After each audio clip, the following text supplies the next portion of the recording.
എന്നെ കർത്താവിൻ്റെ ദാസൻ പരിചയപ്പെടുത്തിയല്ലോ. ഞാൻ അടൂരാണ് എൻ്റെ സ്വദേശം. ഞാനൊരു ഓർത്തഡോക്സ് ബാക്ക്ഗ്രൗണ്ടിൽ ജനിച്ചു വളർത്തപ്പെടുവാൻ കർത്താവ് കൃപ ചെയ്തു. എൻ്റെ 24-ാം വയസ്സിൽ ഒരു കത്തോലിക്ക ധ്യാനത്തിൽ വെച്ച് യേശുവിനെ അറിയുവാൻ കർത്താവ് എനിക്കൊരു അവസരം. ബോംബെയിലെ ചർച്ച് ഓഫ് ഗോഡ് ചർച്ചിലേക്ക് ഫസ്റ്റ് ബെൻസൺ മതായി അവരുടെ ചർച്ചിലേക്ക് 3 കത്തോലിക്ക സഹോദരിമാരെ കൊണ്ടുവിട്ടു. എൻ്റെ ജീവിതത്തിൽ എൻ്റെ വളർച്ചയ്ക്കൊക്കെ ദൈവം ഉപയോഗിച്ച കത്തോലിക്ക വിശ്വാസത്തിലുള്ളവരാണ്.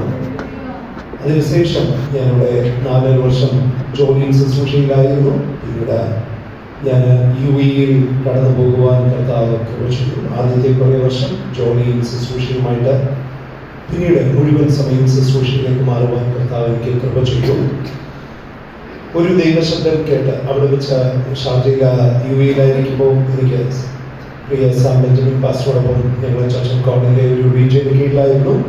അങ്ങനെ നല്ല സമയങ്ങളൊക്കെ ദൈവം തന്ന് ഓർത്തിയെന്ന് സ്തോത്രം ചെയ്യുന്നു. ഒരു ദൈവശബ്ദം കേട്ട് ഞാനിപ്പോൾ നാട്ടിൽ കിടന്നു വന്നിട്ട് 6.5 വർഷമായിട്ടു. നമ്മൾ പലപ്പോഴും ദൈവശബ്ദം കേൾക്കാൻ ആഗ്രഹിക്കുന്നവരാണ്.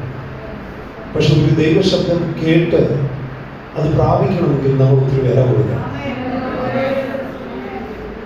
പലപ്പോഴും അതുകൊണ്ടാണ് നമ്മളതിന് തയ്യാറാകാത്തത് കൊണ്ടാണ് നമ്മളോട് പറയുന്ന പ്രവചനങ്ങൾ നിറവേറാതെ പോകുന്നത്.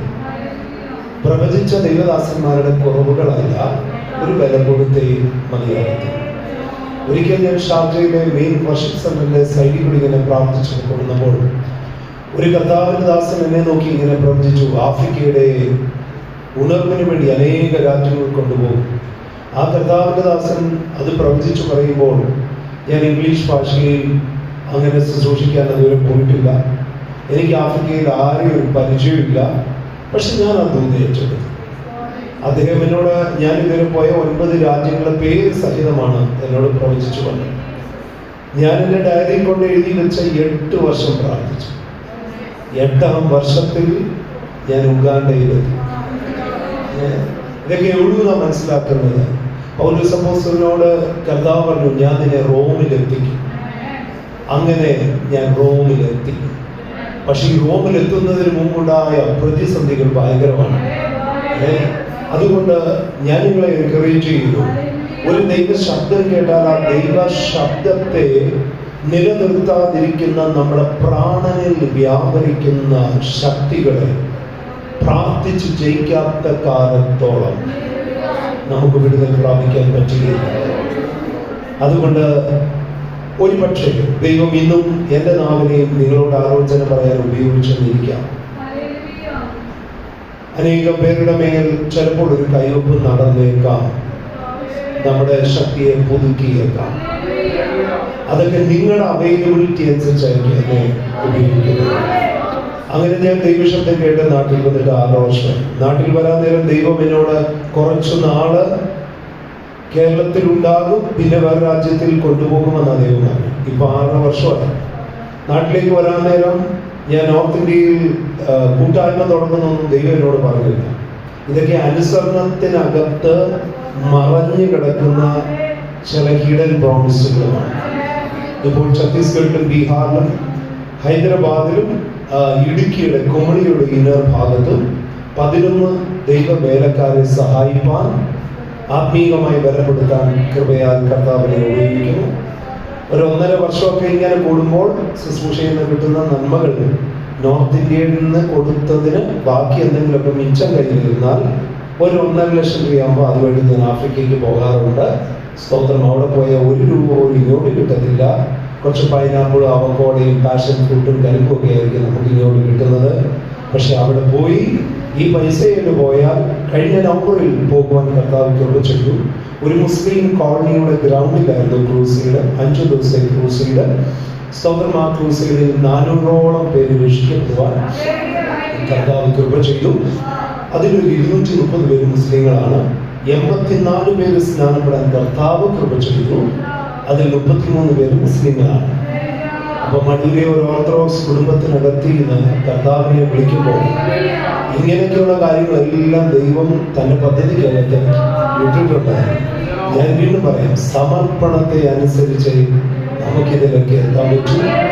അങ്ങനെ ചില കാര്യങ്ങൾ കർത്താവ് നിങ്ങളുടെ മേലും ചെയ്യട്ടെ എന്ന് ഞാൻ പ്രാർത്ഥിക്കുന്നു. രാവിലെ യേശുക്രിസ്തു മുഖാന്തരം ജയം ലഭിക്കുന്ന 3 ഏരിയകൾ, അതാണ് കർത്താവിനോട് ശുശ്രൂഷിക്കാൻ പറഞ്ഞിരിക്കുന്നത്. വൈകിട്ട് സ്തോത്രം, ദേഹം, ദേഹി, ആത്മാവിൻ്റെ മേലെ എങ്ങനെ ജയമെടുക്കാം എന്നുള്ള ഒരു നിയോഗമാണ് ദൈവം ഏൽപ്പിച്ചിരിക്കുന്നത്. നിങ്ങൾ വളരെ പ്രാർത്ഥനയോടെയാണെങ്കിൽ അതിനകത്ത് രോഗസൗഖ്യമുണ്ട്, അതിനകത്തിൽ ബന്ധനമണിയും, അതിനകത്തിൽ അടുത്ത തലത്തിലേക്ക് മാറ്റങ്ങൾ ദൈവം നൽകി തരും. ഇതിനകത്തിൽ അത്ഭുതങ്ങളൊക്കെ കർത്താവ് ചെയ്യും. പിന്നെ നമ്മുടെ അകത്തെ മനുഷ്യനെ ബലപ്പെടുത്തും. സ്തോത്രം. നാം ഇന്ന് ഈ ആരാധനയ്ക്ക് വിട്ടിരിക്കുന്നു. അടുത്ത സൺഡേ ഞാനോ നിങ്ങളോ ഉണ്ടോ എന്ന് കർത്താവ് പറഞ്ഞിട്ടില്ല. നിങ്ങളെ കണ്ടതിൽ എനിക്ക് ഭയങ്കര സന്തോഷമുണ്ട്. കാരണം മിക്കവാറും എല്ലാവരും വെള്ളവസ്ത്രമാണ് ധരിച്ചിരിക്കുന്നത്. സ്തോത്രം. ആ വെള്ളവസ്ത്രം ഇവിടെ മാത്രമായിരിക്കരുത്. ജയിക്കുന്നവന് ഞാൻ വെള്ളയും. അപ്പൊ ഒരു നാള് ജയിച്ചവിടെ ചെന്നാൽ വെള്ളയുടുപ്പ് കിട്ടുമെന്നുള്ള പ്രതീക്ഷയ്ക്ക് വേണ്ടി വെള്ള ചുരിദാറും വെള്ള സാരിയും വെള്ള ഷർട്ടും ഇട്ടുകൊണ്ട് വന്നിരിക്കുന്ന പ്രിയരെ, ചർച്ചിനകത്തിൽ മാത്രം ജയിച്ചാൽ പോരാ. വീട്ടിൽ ജയിക്കണം, കുടുംബജീവിതത്തിൽ ജയിക്കണം, സമൂഹത്തിൽ ജയിക്കണം, ജനത്തെ ജയിക്കണം, ഭൂമികളെ ജയിക്കണം. ഇങ്ങനെല്ലാം ജയിച്ചാൽ അവിടെ ചെന്ന് ജയിക്കുന്നതിന് വെള്ളയുടുപ്പ് കിട്ടും. കർത്താവ് സഹായിക്കട്ടെ. സ്തോത്രം. ഞാൻ ഈ ടോക്കാണ് ഫോളോ അപ്പ് ചെയ്യുന്നത്. 11:15 എനിക്ക് 12:15 വരെയുള്ള സമയമാണ് നൽകപ്പെട്ടിരിക്കുന്നത്. ഇനി 1.25 മണിക്കൂർ മാത്രമാണ്. സ്തോത്രം. 1.5 മണിക്കൂറിനടുത്ത് കഷ്ടിയുള്ളൂ. നിങ്ങൾ എൻ്റെ കൂടെ വരണം. സ്തോത്രം. ശുശ്രൂഷിക്കുന്നതിന് മുമ്പ് ചില കാര്യം, ആർക്കെങ്കിലും ഒരാൾക്ക് യൂറിൻ പാസ് ചെയ്യാൻ പോകണമെന്നൊരു സ്വാതന്ത്ര്യമുണ്ട്. പക്ഷെ ആ ആൾ പോകുന്ന കൂട്ടത്തിൽ എല്ലാവരും കൂടെ ആത്മാവിൽ പോകരുത്. സ്തോത്രം. ആരോടെങ്കിലും ഒരു ദൂത് പറയുമ്പോൾ നിങ്ങൾ ആരാധിക്കുകയാണെങ്കിൽ നിങ്ങൾ ദൈവീയ ആരാധന നിർത്തി അത് കേൾക്കാനായിട്ട് പരിശുദ്ധാത്മാവിന്റെ സാന്നിധ്യത്തെ കെടുത്തരുത്. സ്തോത്രം. വേറൊരാളോട് ദൂത് പറഞ്ഞാൽ നമുക്കൊരു പ്രയോജനവും ഇല്ല. അങ്ങനെ ആരാധിച്ചോണ്ട് മുന്നേറാൻ കുഞ്ഞുങ്ങളൊക്കെ ഉണ്ട്. നമുക്കൊരു വലിയ ദൈവകൃപയിലേക്ക് പോകാം. ഒരു നിമിഷം ഒന്ന് കണ്ണുകളെ അടച്ചു. ഒരു നിമിഷം രാവിലെ വൈകിട്ട് ദൈവം ഇടപെടാൻ നമുക്ക് വേണ്ടുന്നത് ഒരു ഏകാഗ്രതയാണ്. അതിനുവേണ്ടി ഒന്ന് പ്രാർത്ഥിക്കാമോ? പൂർണ്ണമായ ഒരു ഹൃദയം നമുക്ക് നൽകി തരാൻ വചനത്തിൽ ഇങ്ങനെ പറയുന്നുണ്ട്, ഞാൻ നിങ്ങൾക്ക് പുതിയൊരു ഹൃദയം നൽകി തരുമെന്ന്. അങ്ങനെ ഒരു ഹൃദയത്തിന് വേണ്ടി എത്ര പേർ സ്വന്തം ഇതുവരെയുള്ള ഹൃദയം കൊണ്ട് ഇനി ഓടാൻ പറ്റത്തില്ല. പ്രിയമുള്ളവരെ, ഒന്ന് പ്രാർത്ഥിക്കാമോ? നമ്മെ തന്നെ ഒന്ന് സമർപ്പിച്ചുകൊണ്ട് എന്നെ മുറ്റുമായി ഞാൻ സമർപ്പിക്കുന്നേ, നിൻ വചനത്താൽ എന്നെ കഴുകേണമേ. എത്ര പേർ പറയും? എന്നെ മുറ്റുമായി സമർപ്പിക്കുന്നേ, നിൻ വചനത്താൽ എന്നെ കഴുകേണമേ, നിന്റെ ഹിതം പോലെ നടത്തണമേ, ശുദ്ധാത്മാവിനാൽ എന്നെ. പരിശുദ്ധാത്മാവിന്റെ ഒരു നിറവിന് വേണ്ടി നിന്റെ ഹിതം പോലെ നടത്തണമേ, ശുദ്ധാത്മാവിനാൽ എന്നെ നിറയ്ക്ക്. ആ കരങ്ങളെ ഉയർത്തി ആരാധന അങ്ങേയ്ക്കായി.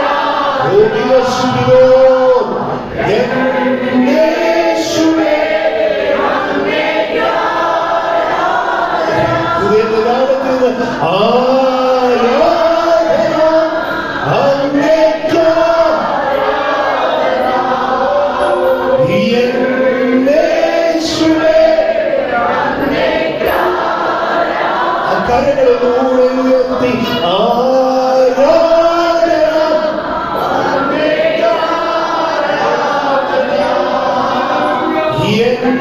യേശുവേ,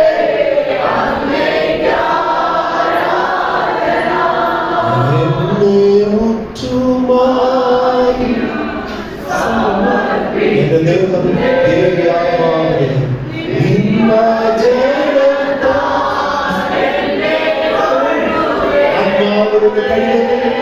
എന്നെ മുറ്റുമായി എന്റെ ദേഹത്തെ എന്റെ ദേഹത്തെ എല്ലാ ആത്മാവിനെ നിരവചനമുണ്ട്. ഒരു കഴിയണമേപ്പ നിന്റെ ഗീതം പോ എന്നിഷ്ടങ്ങളൊന്നും നടക്കട്ടെ.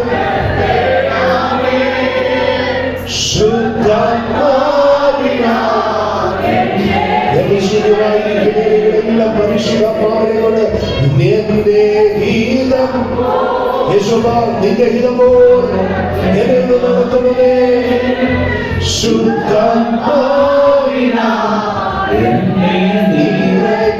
അതുകൊണ്ട് ഹൃദയം തുറന്നുകൊണ്ട്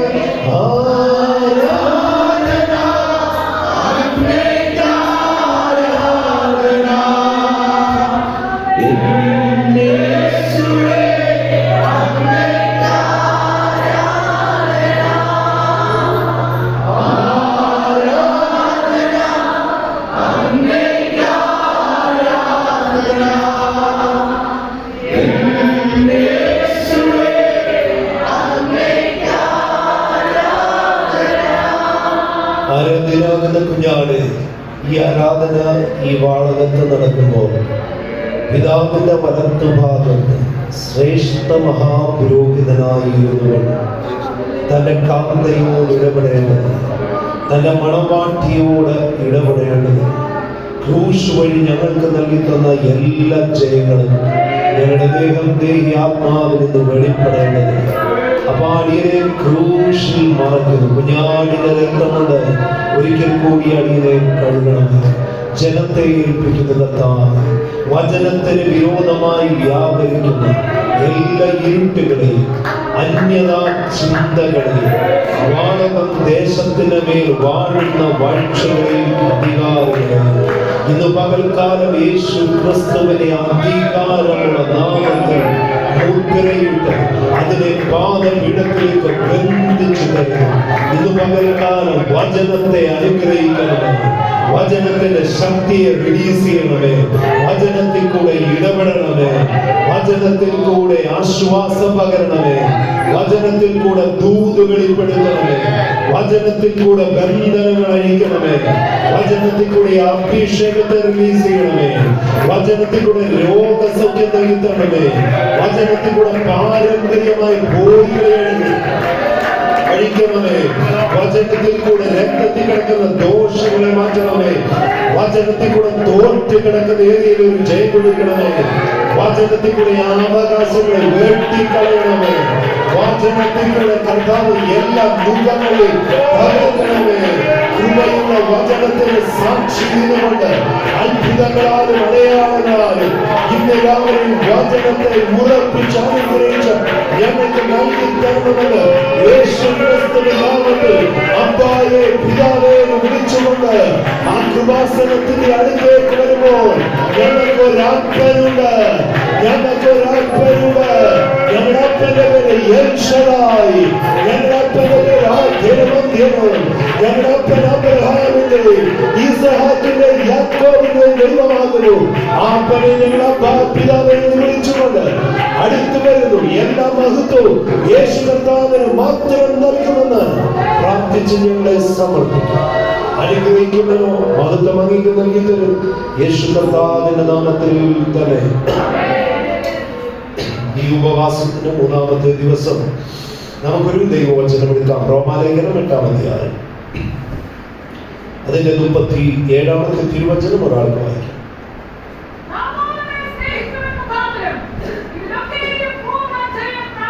മതി. ഈ വചനമാണ് ഈ ദൈവസഭയുടെ വാതിൽ എഴുതി വെച്ചിരിക്കുന്നത്. നമ്മുടെ കർത്താവായ യേശു ക്രിസ്തു മുഖാന്തരം നമുക്ക് ജയം നൽകുന്ന ദൈവത്തിന് നമ്മൾ ഈ തിരുവചനത്തെ ആധാരമാക്കി 3 ജയങ്ങളെ ഒന്ന് തൊടുവാൻ ആഗ്രഹിക്കുന്നു. വളരെ പ്രാർത്ഥനയോടെ ആയിരിക്കണം. ഞാൻ ആ വാക്യം ഒന്നുകൂടെ വായിക്കുന്നു. നിങ്ങൾക്ക് എവിടെയെങ്കിലും ഇത് നോട്ട് ചെയ്ത് വെക്കണമെങ്കിൽ നോട്ട് ചെയ്ത് വെക്കാം. സ്തോത്രം. കാരണം 10 ദിവസത്തെ ഫാസ്റ്റിംഗ് പ്രയറിൽ 20 മെസ്സേജാണ് കേൾക്കാൻ പോകുന്നത്. 20 മെസ്സേജ് കേൾക്കുന്നതുകൊണ്ട് ഒരു വിടുതലും കിട്ടുന്നില്ല. 20 മെസ്സേജിനകത്ത് ഇത് എന്തെങ്കിലും ഏറ്റെടുത്ത് പോയി പറഞ്ഞ് ജയമാക്കിയാൽ അത് ജയമായി മാറും, അല്ലെങ്കിൽ അതൊരു പ്രസംഗമായി ഒതുങ്ങിയിരിക്കും. അതുകൊണ്ട് സ്തോത്രം, നിങ്ങളെല്ലാവരും നിങ്ങളുടെ തിരുവചനത്തിലേക്ക് നോക്കിയേ. റോമാലേഖനം 8-ാം അധ്യായം 37-ാം വചനം ഞാൻ വായിക്കുന്നു. നിങ്ങൾ എൻ്റെ കൂടെ ഒന്ന് ചേർന്ന് പറയാമോ? നാമോ നമ്മെ സ്നേഹിച്ചവൻ മുഖാന്തരം ഇതിലൊക്കെയും പൂർണ്ണ ജയം പ്രാപിക്കും. ഒന്നുകൂടെ എന്നോട് ചേർന്നൊന്ന് പറയാമോ? ഇനി നാമോ എന്ന് വേണ്ട, ആ നാമം മാറ്റാമോ? ഞാനോ എന്ന് ആക്കി നമുക്ക് ഈ വചനം പറയാം. ഞാനോ എന്നെ സ്നേഹിച്ചവൻ മുഖാന്തരം ഇതിലൊക്കെയും പൂർണ്ണ ജയം പ്രാപിക്കുന്നു. സ്തോത്രം. അപ്പൊ നമുക്കൊരു ജയമുണ്ടോ? ഒന്ന് പ്രതികരിച്ച്, വാ തുറന്നൊന്ന് പ്രതികരിച്ച്. അപ്പൊ നമുക്കിന്ന് ജയമുണ്ടെന്നല്ലേ പറഞ്ഞത്? സ്തോത്രം. ഒന്ന് വാ തുറന്ന് പറഞ്ഞേ, ജയമുണ്ടോ? ക്യാൻസറിന്റെ മേൽ നമുക്ക് ജയമുണ്ടോ? രോഗങ്ങളുടെ മേൽ ജയമുണ്ടോ? കരയുന്ന വിഷയത്തിനൊപ്പം ജയമുണ്ടോ? നാളുകളായി കാണാത്ത വഴികളുടെ മേൽ ജയമുണ്ടോ? വിശ്വസിക്കുന്നുണ്ടെങ്കിൽ ജയമുണ്ടെന്ന് പറഞ്ഞുകൊണ്ടിരിക്കും. കാരണം ഇത് കാണുന്ന രണ്ടുപേരാ, ഒന്ന് ദൈവവും രണ്ട് പിശാചും. വായടച്ചു മിണ്ടാതെ വെച്ചുകൊണ്ട് പാസ്റ്ററൊക്കെ എത്ര നാൾ കേട്ടാന്ന് പറഞ്ഞാൽ ഒരു ജയവും കിട്ടത്തില്ല. ബന്ധനം മുറുകിക്കൊണ്ടേയിരിക്കും. എന്നാൽ ഒരു ശിശുവിനെ പോലെ ജയമുണ്ടെന്ന് പറഞ്ഞാൽ സ്തോത്രം, അത് കേൾക്കുന്നവൻ നമുക്ക് ജയം നൽകി തരുന്നതോർത്ത് സ്തോത്രം ചെയ്യും. റോമൻ സഭ, സ്തോത്രം, ഒരൽപ്പം ഒരു മിനിറ്റ് ഒരു ചരിത്രം കൂടി ഒന്ന് നോക്കി നമ്മൾ വേഗത്തിൽ പോകും. നമ്മളെപ്പോഴും മനസ്സിലാക്കേണ്ട ഒരു കാര്യമുണ്ട്. ഒരു ദൈവവചനം വായിക്കുമ്പോൾ ഇത് ആർക്കെഴുതി, എന്തിനെഴുതി, എന്തൊക്കെയാണെന്ന് നമ്മൾ ചിന്തിക്കണം. അങ്ങനെ ഈ വളകത്തെ ദൈവസഭ വളരണം. കാരണം ഇത് അറിയത്തില്ലെങ്കിൽ നമ്മൾ എന്ത് ചെയ്യുന്നല്ലോ, അജ്ഞരായി മാറും, ഇഗ്നോറന്റ് ആയി മാറും. നമ്മുടെ ഇഗ്നോറന്റ്, അറിവില്ലായ്മ സാത്താൻ എന്ത് ചെയ്യും? നമ്മളെ ബന്ധിക്കാൻ വഴിയുണ്ടാകും. ഇനി ഞാൻ ഒന്നുകൂടെ പറയാം. സാത്താൻ ദൈവം സൃഷ്ടിച്ച ദൂതനാണ്. സാത്താൻ നമ്മെ കാട്ടിൽ ദൈവത്തെ നന്നായി അറിയാം. ഹലോ, ഒന്നുകൂടെ. സാത്താൻ നമ്മെ കാട്ടി ദൈവവചനം അറിയാം. സാത്താൻ ക്രൂശിൽ എന്തെല്ലാം നടന്നെന്ന് ഇന്നത്തെ സഭയ്ക്ക് അറിയത്തില്ല, സാത്താൻ അറിയാം. യേശുവിന്റെ നാമത്തിന്റെ ശക്തി എന്താണെന്ന് ആർക്കറിയാം? സാത്താൻ അറിയാം. പക്ഷെ ഇന്നത്തെ സഭ ദയനീയമായി തോറ്റുപോകും. അതുകൊണ്ടാണ് പ്രിയമുള്ളവരെ നമ്മുടെ ഷുഗർ മാറാത്തത്. എന്തുകൊണ്ടാണെന്നറിയാമോ? സ്തോത്രം, നമുക്ക് വചനമെടുത്ത് രക്തത്തിനകത്തിൽ അപ്ലൈ ചെയ്യാൻ അറിയാത്തത് കൊണ്ട് നമ്മൾ ഷുഗർ രോഗികളായി തീരുന്നു. നമ്മുടെ തൈറോയിഡ് മാറ്റാൻ യേശുവിന് കഴിയത്തില്ലേ? പൂർണ്ണമായിട്ട്. കാരണം വചനം പറയുന്നു, സാക്ഷാൽ അവൻ നമ്മുടെ രോഗങ്ങളെ എടുത്തതാ, കൊണ്ട് നടക്കേണ്ടതല്ല എന്ന്. അതാണ് മുമ്പേ സാം ബെഞ്ചമിൻ പാസ്റ്റർ പറഞ്ഞത്. ഒരാന്റിയെ എത്രയോ പ്രാവശ്യം പാമ്പ് തൊട്ടിട്ടും വചനം പറയുന്നുണ്ട്, മരണകരമായത് നിന്റെ അകത്തേക്ക് കുടിച്ചിറക്കിയാൽ പോലും നിനക്കൊന്നും വരികയില്ല. ഇന്നത്തെ സഭ തളരാൻ കാരണം എന്താ? നമുക്ക് വചനം അറിയത്തില്ല, നമ്മൾ വചനം അറിയത്തില്ല. വചനം ഏറ്റു പറഞ്ഞാൽ നമുക്ക് വിടുതല. ഞാൻ പറഞ്ഞില്ലേ, ഒരു ശപിക്കപ്പെട്ട ഒരു വീട്ടിൽ നിന്നാണ് എന്നെ കർത്താവ് പുറത്ത് വിളിച്ചത്. മൊത്തം ശാപങ്ങൾ, മൊത്തം രോഗങ്ങൾ, മൊത്തം കടഭാരം, മൊത്തം അനർത്ഥങ്ങൾ, ഒരു സമാധാനമില്ല. പക്ഷെ ഞാൻ യേശുവിനെ അറിഞ്ഞിട്ട് 26 വർഷമായി. ഇന്ന് ജയോത്സവമായി ഞാൻ നടക്കുന്നു. എങ്ങനെ ഒറ്റ ദിവസം കൊണ്ടല്ല, വചനം പറഞ്ഞു പറഞ്ഞ് ഓരോന്നിനെ അമർച്ച ചെയ്ത് ജയം എടുത്ത് ശാസിച്ച് വെട്ടി അതിനമേലെല്ലാം ജയം എടുക്കാൻ കർത്താവ് കൃപ തന്നു. അപ്പൊ റോമൻ സഭയിലെ വിശ്വാസികൾ എന്ന് പറയുന്നത് ഏറിയ പങ്ക് ജാതികളായിരുന്നു, ജെന്റൈൽസ് ആയിരുന്നു. കേൾക്കുന്നുണ്ടോ? കുറച്ച് യഹൂദന്മാരും ഉണ്ടായിരുന്നു. പൗലോസ് അപ്പോസ്തലനല്ല ഈ സഭ സ്ഥാപിച്ചത്. ഒരു കൂട്ടം ചെലവിപ്പോയ വിശ്വാസികളായിരിക്കാം ഈ സഭ, സ്തോത്രം, വചനം ചെന്ന് പറഞ്ഞ് അവരെ വിശ്വാസത്തിൽ കൊണ്ടുവന്ന് ഈ സഭ തുടങ്ങിയത്. സ്തോത്രം. ഇവിടെ പൗലോസ് അപ്പോസ്തലൻ ഒരിക്കലെങ്കിലും ചെല്ലണമെന്ന് ആഗ്രഹമുണ്ടെന്ന് പൗലോസ് അപ്പോസ്തലൻ ഇതേ ലേഖനത്തിൽ എഴുതിയിട്ടുണ്ട്. പിന്നീട് പൗലോസ് റോമിൽ എത്തിയതായും ദൈവവചനത്തിൽ പറയുന്നുണ്ട്. സ്തോത്രം. അങ്ങനെ നമ്മൾ വായിച്ച വചനത്തിലെ ഒരു വാക്കെടുക്കുന്നു.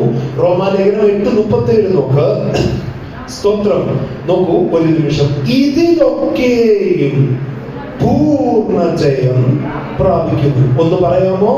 ഇതിൽ ഒക്കെ. ഒന്ന് പറഞ്ഞേ.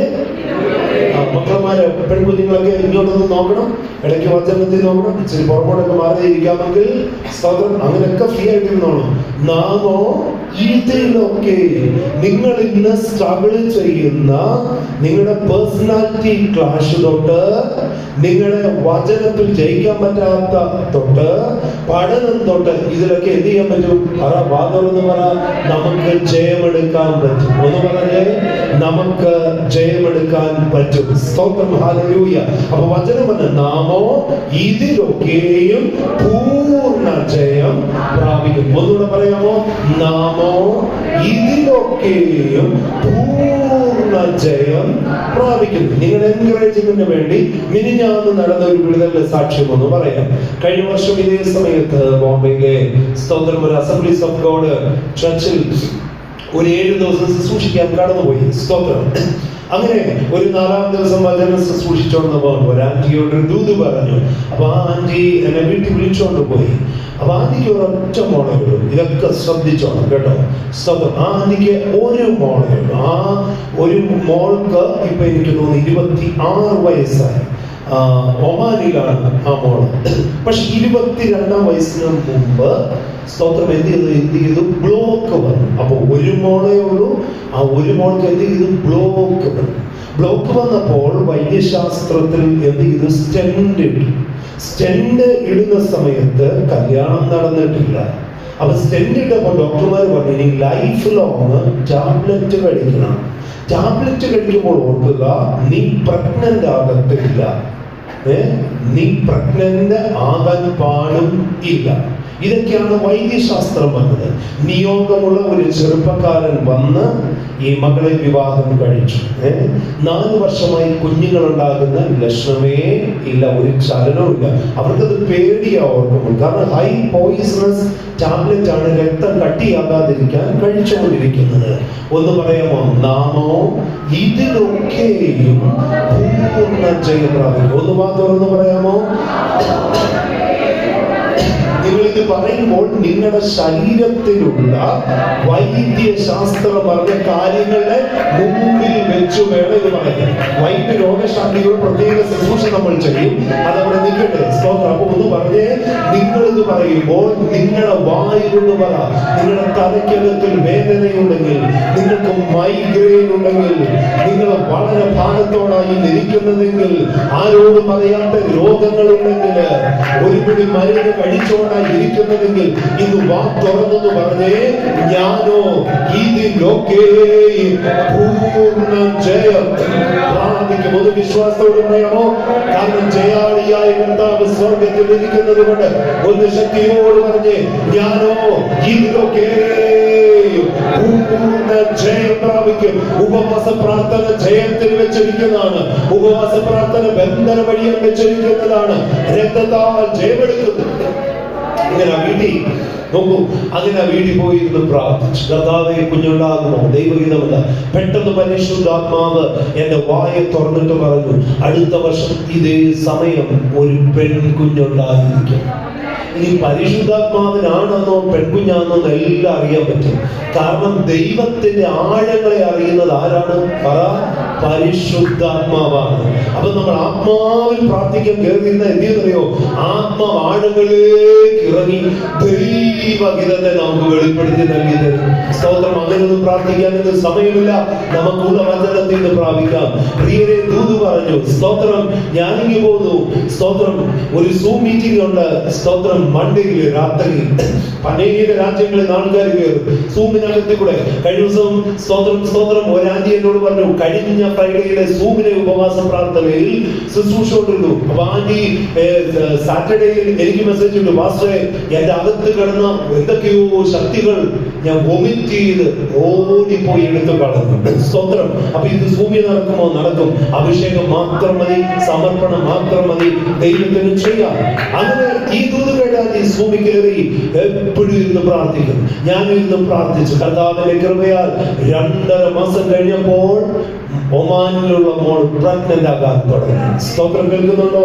കഴിഞ്ഞ ദിവസം സ്തോത്രം സ്റ്റെന്റ് ഇട്ടു. 5-ാം മാസത്തോട് ഹാർട്ടിന്റെ മരുന്ന് കഴിക്കാൻ പാടില്ല, കാരണം അത് കുഞ്ഞിനെ ബാധിക്കുമെന്ന് പറഞ്ഞു. പാസ്റ്റർ എന്ത് ചെയ്യും? നമുക്കൊരു കാര്യം പറയാൻ പറ്റും, നാമോ ഇതിനൊക്കെ പൂർണ്ണ ജയം പ്രാപിച്ചിരിക്കും.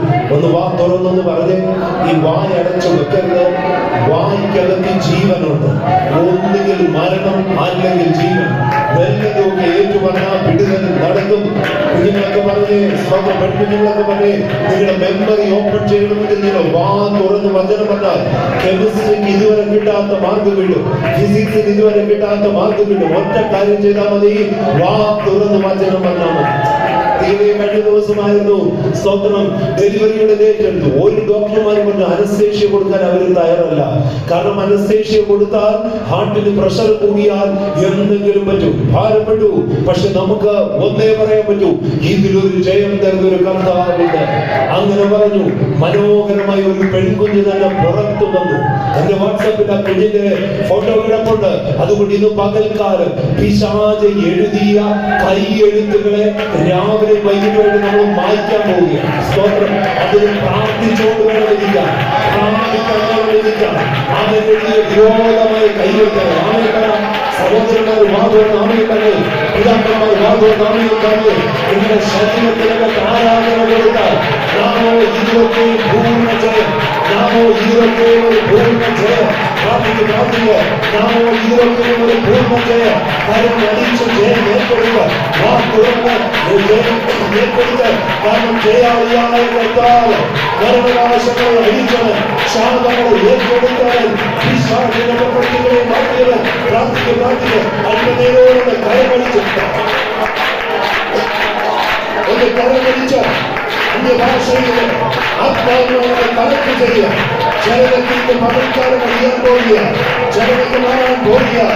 ഓ തലസിലോ ചില കെട്ടുകൾ ആത്മാവിനെ അടിക്കുന്നു. മനുഷ്യന്മാരെ വിട്ടുവിട്ടുവെന്ന തലവേദനകൾ അധികം പിന്നിൽ വ്യാപരിക്കുന്ന ആ ദുര്യാത്മാവിനെ, വേദനയുണ്ടാക്കുന്ന ദുര്യാത്മാവിനെ യേശു ക്രിസ്തുവിന്റെ നാമത്തിൽ ഓ സ്തോത്രം അടിക്കുക. അടിക്കുക. അതിന് വരാതെ പോകട്ടെ, അതിന് വരാതെ പോകട്ടെ. മുദ്രയുള്ളൂ. അപ്പൊ ഞാനിവിടെ മുദ്രയിടുമ്പോൾ സ്വർഗത്തിൽ ആടി പടിയേറ്റ കരവണമെങ്കിൽ മുദ്രയുണ്ട്. നാമൊക്കെ ഭൂമിജയം, ഭൂമിജയം, ഭൂമിജയം, ഭൂമിജയം, ഭൂമിജയം, ഭൂമിജയം, ഭൂമിജയം.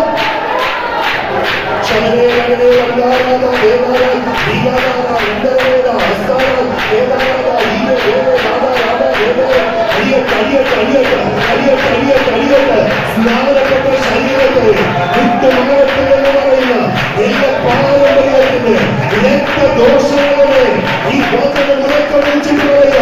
ഇന്ന് പകൽക്കാലം യേശു ക്രിസ്തുവിനാകുന്നു. അതിനൊരു ജയമുണ്ട്, അതിനൊരു ജയമുണ്ട്, ജയമുണ്ട്, ജയമുണ്ട്, ഏറ്റവും ജയമുണ്ട്, ജയമുണ്ട്, ജയമുണ്ട്, ജയമുണ്ട്, ജയമുണ്ട്, ജയമുണ്ട്, ജയമുണ്ട്, ജയമുണ്ട്, ജയമുണ്ട്. ചില ജയങ്ങൾ ഏറ്റെടുത്തു, ഏറ്റെടുത്തു. ഒരു അഭിഷേകത്തിന്റെ ശക്തി പരിശുദ്ധിയാണ് ഈ മണ്ണിലേക്ക് റിലീസ് ചെയ്യുന്നു, റിലീസ് ചെയ്യുന്നു, റിസീവ് ജീസസ് നെയിം. ഏറ്റെടുത്തു. ഒരു ഡെസ്റ്റിനിയുടെ മാറ്റം പരിശുദ്ധിയാത്മാവിനെ പറയുന്നു. ആയിരിക്കുന്ന അനുഭവത്തിന് തലവരെ മാറ്റിയെഴുതുന്ന മായിച്ചതായിക്കൊണ്ട് ചില പുതിയ അനുഭവത്തിലേക്ക് ദൈവത്തിന്റെ ആത്മാവ് ലീഡ് ചെയ്യുന്ന നടക്കുന്ന ഒരു കാഴ്ച പരിശുദ്ധിയാത്മാവ് നടക്കുന്നു. ശക്തിയോടെ ആമേൻ. യേശു ക്രിസ്തുവായ ദൈവത്തിന്റെ വാഗ്ദത്തങ്ങൾ എത്രയുള്ളത് അത് അവനിൽ ആമേനായിരിക്കുന്നതോട് വിശ്വസിച്ച് ആമേൻ ഏറ്റെടുക്കും.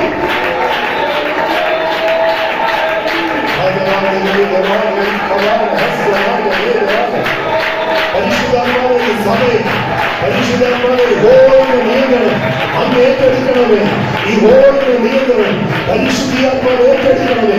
പിശാചിന്റെ പ്രവർത്തികളെ അഴിച്ചു കളഞ്ഞുകൊണ്ട് കർത്താവിന്റെ മണവാട്ടിയെ ഇന്ന് പകൽക്കാലം കലശാലികളായി, ബലശാലികളായി, അധികാരമുള്ളവരായി, അന്യഭാഷകളുടെ സ്തോത്രമുള്ളവരാണ്, വചനത്തെ വാഴാക്കുന്നവരാണ്, അകത്തണ്ട് തുറന്നവരാണ്, അകത്തെ മനുഷ്യന്റെ ശക്തിപ്പെടുത്തുന്നവരായി ദൈവത്തിന്റെ ആത്മാവിന് പരിവർത്തിച്ച് ചെയ്തുകൊണ്ടിരിക്കണമെന്ന് പ്രാർത്ഥിക്കുന്നു. നന്ദിയോട് സ്തോത്രം, നന്ദിയോട് സ്തോത്രം, നന്ദിയോട് സ്തോത്രം.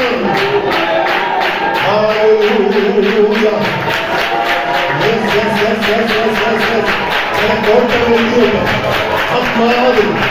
ആത്മാവിന്റെ ആരാധിക്കുമ്പോൾ ഉയർന്നിരിക്കുന്ന യെരിഹോവിന്റെ കോട്ടകൾ ഇടിയുന്നത് ആത്മനിയോഗത്തിന്റെ ആരാധനയിലാകുന്നത്, ആത്മനിയോഗത്തിന്റെ ശബ്ദങ്ങളിലാകുന്നത്.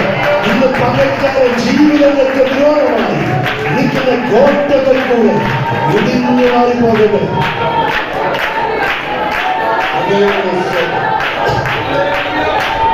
നന്ദിയോട് നന്ദിയോട്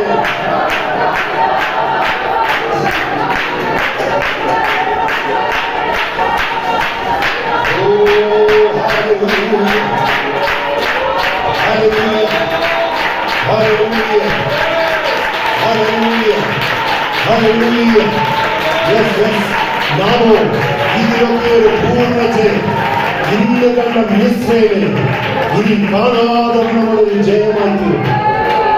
നന്ദിയോട് വളരെ ശ്രദ്ധിക്കാൻ നമ്മൾ അതിന്റെ ആഴത്തിലേക്ക് ഇറങ്ങാൻ പോകും. അപ്പം നാമോ ഇതിലൊക്കെയും പൂർണ്ണ ജയം പ്രാപിക്കും. അപ്പൊ ജയം പ്രാപിക്കണമെങ്കിൽ ഇനി ഞാൻ തിരിച്ച വചനം ഒന്ന് വായിക്കാൻ പോകുകയാണ്. അവിടെ പറയുന്നു, നാമോ നമ്മെ സ്നേഹിച്ചവൻ മുഖാന്തരം. ഒരു നിമിഷം ശ്രദ്ധിക്കുക.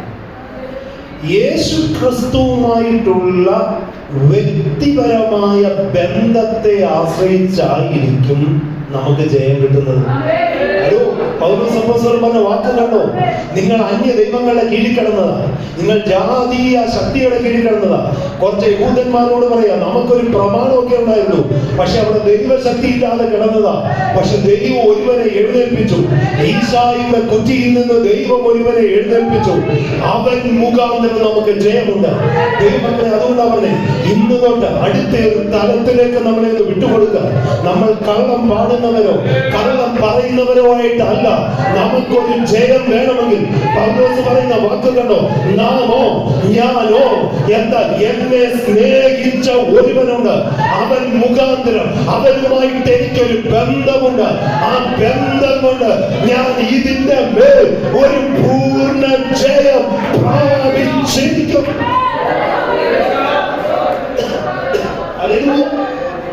ഇന്നത്തെ സഭയ്ക്കകത്ത് ഡൈവേഴ്സ് വരാൻ കാരണമെന്താ? കുടുംബജീവിതങ്ങൾ തകർന്നു പോകാൻ കാരണമെന്താ? യൂട്രസ് മൊത്തം സിസ്റ്റുകൾ വളരുവാൻ കാരണമെന്താ? ബ്രസ്റ്റും ശരീരവും നഷ്ടപ്പെടാൻ കാരണമെന്താ? സ്തോത്രം, നമ്മെ സ്നേഹിച്ചവനുമായിട്ടൊരു കണക്ഷൻ ഇന്ന് ദൈവസഭയ്ക്കില്ല. ഒന്നുകൂടെ പറയാം, സ്തോത്രം, നമ്മൾ പിശാചിന് മുന്നിൽ എതിർത്ത് നിൽക്കണമെങ്കിൽ നമുക്ക് യേശു ക്രിസ്തുവുമായി ഒരു പേഴ്സണൽ കണക്ഷൻ കേൾക്കുന്നുണ്ടോ? ഇത് മറക്കരുത്. അപ്പൊ ജയം എന്തിനെ ആശ്രയിച്ച ഇരിക്കുന്നത്? ജയം ചർച്ച് ഓഫ് ഗോഡിനെ ആശ്രയിച്ചല്ല ഇരിക്കുന്നത്. ജയം പുറമെ പെന്തിക്കോസുകാരാന്ന് പറഞ്ഞൊന്നും ജയം കിട്ടത്തില്ല. കേൾക്കുന്നുണ്ടോ? വൈകിട്ട് ഞാനത് വിഭാഗിച്ചു കാണിക്കാം. നമ്മുടെ അകത്ത് സ്തോത്രം, നമുക്ക് ലഭിച്ചത് ഒന്നേ ഉള്ളൂ. ഞാൻ രക്ഷിക്കപ്പെട്ടതാ എന്ന് പറയുമ്പോൾ ഇതൂടെ അറിയണം, രക്ഷ ആത്മാവിന് മാത്രമേ കിട്ടിയിട്ടുള്ളൂ. കേൾക്കുന്നുണ്ടോ? രക്ഷയ്ക്ക് വിരോധമായി ഒരു ദേഹി ഇതിനകത്ത് കിടപ്പുണ്ട്, രക്ഷയ്ക്ക് വിരോധമായി ഒരു ശരീരം ഇതിനകത്ത് കിടപ്പുണ്ട്. അതിന് രണ്ടിനും ജയമില്ലെങ്കിൽ ആത്മാവിൽ ജയിക്കാനും നമുക്കത്തില്ല. രക്തദാനം പ്രാർത്ഥിച്ചുകൊണ്ടിരിക്കും. രക്തദാനം ഇനി എന്നെ ഒന്ന് ശ്രദ്ധിക്കണം. ഈ എഫേസ്യ ലേഖനം ഒന്ന് വേഗം എടുക്കാം, ഒന്ന് വായിച്ചു വിടാം. കാരണം ഈ ജയം എടുക്കുന്ന എങ്ങനെയാ നിങ്ങൾക്ക് അറിയാൻ വേണ്ടി എന്തിനു ജയം എടുക്കണം എന്നൊന്ന് തൊട്ടുവിട്ടേണ്ടി വചനത്തിന്റെ ആഴത്തിലേക്ക് കയറാം. എഫേസ്യ ലേഖനം 1-ാം അധ്യായം 21, 22 ഞാൻ വായിക്കാം, സമയത്തിന് പരിധിയുണ്ട്. നിങ്ങൾ എല്ലാവരും എടുക്കുക. The book of Ephesians chapter 1 verses 21 to 23 ഞാൻ ഒന്ന് വായിക്കുന്നു. അവിടെ വചനം പറയുന്നു, സ്വർഗത്തിൽ തന്റെ വലത്തുഭാഗത്ത്. ഒരു നിമിഷം എന്നെ നോക്കാം. ഇന്ന് ഈ ആരാധന നടത്തുമ്പോൾ യേശു ഉണ്ടായിരിക്കുന്നത് ദൈവത്തിന്റെ വലത്തുഭാഗത്ത്. ഒന്ന് പറയാമോ? ഇതുപോലും പലർക്കും ഇന്നും അറിയത്തില്ല. കേൾക്കുന്നുണ്ടോ? ഈ ഇടയ്ക്ക് പുനലൂര് സ്തോത്രം നമ്മുടെ ചൊക്കോടി പോകുന്ന ഒരു ആന്റിയുടെ ഹസ്ബൻഡ് സ്കൂട്ടർ ആക്സിഡന്റ് ഉണ്ടായി പാരലൈസ് ആയി പോയി. സ്തോത്രം 3 പ്രാവശ്യം പോയിട്ട് പ്രാർത്ഥിച്ച് അങ്കിൾക്ക് ഓടിച്ചാടി നടക്കുന്നുണ്ട്. പക്ഷെ 1ാമത്തെ പ്രാവശ്യം അവരെ വിളിച്ചു വരുത്തിയപ്പോൾ ഞാൻ ചോദിച്ചു, യേശു കർത്താവ് എവിടെ ഇരിക്കുന്നു? അവര് 62 വയസ്സുള്ള ഒരു ആന്റിയാണ്. കുറേ നേരം തപ്പി നോക്കി. ഇതെല്ലാം മക്കളെ എല്ലാം ഇങ്ങനെ നോക്കാം. ജീവിതത്തിൽ ജയമെടുക്കണമെങ്കിൽ, ബുദ്ധി തുറക്കണമെങ്കിൽ പുതിയ ബ്രെയിൻ വേണം. ഇതൊക്കെ ഒറ്റ സെക്കൻഡുകളിൽ കിട്ടും. കേൾക്കുന്നുണ്ടോ? സ്തോത്രം. ഇതൊക്കെ സംഭവിക്കണമെങ്കിൽ യേശു എവിടെ ഇരിക്കുന്നത്? ഒന്ന് വാ തുറന്ന് പറഞ്ഞേ, വലത്ത് ഭാഗത്തിരിക്കുന്നു. സ്തോത്രം. ഒന്ന് വാ തുറന്ന് പറഞ്ഞേ. സ്തോത്രം. ഞാനത് പറഞ്ഞേ, ദൈവസഭയെ നിങ്ങളൊന്ന് വാ തുറക്കുക.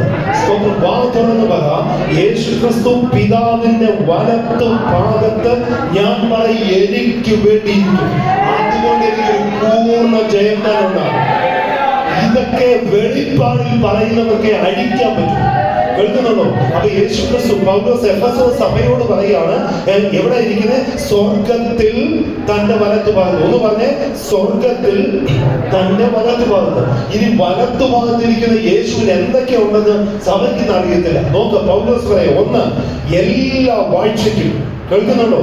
എല്ലാ അധികാരത്തിനും, എല്ലാ ശക്തിക്കും, എല്ലാ കർത്തൃത്വത്തിനും, എന്നിട്ട് മുന്നോട്ട് പോയിട്ട് പറയാം, വിളിക്കപ്പെടുന്ന എല്ലാ നാമത്തിനും അത്യന്തം മീതെ ഇരിക്കുക.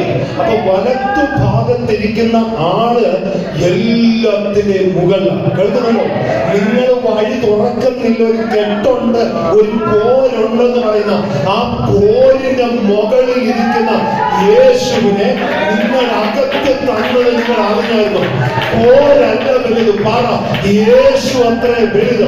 ഒന്ന് വാത്തോരെന്ന് പറയാമോ? ബന്ധനമല്ല വലുത്, യേശു അത്രേ വലുത്. വാത്തോരെന്ന് പറയാമോ? രോഗമല്ല വലുത്, യേശു അത്രേ വലുത്. ഇത് പറഞ്ഞിട്ട് വാ തുറക്കാതെ പലരും ഇവിടെ ഇരിക്കുക, തലയാട്ടിക്കൊണ്ട്. പ്രിയരെ, നിങ്ങൾ വചനം ഏറ്റു പറയാതെ നിങ്ങളുടെ അകത്തുനിന്ന് പിശാച് അടിയത്തില്ല, ചലിക്കത്തില്ല. കാരണം വചനം പറയുന്നു, അവനോട് എതിർത്ത് നിൽപ്പി.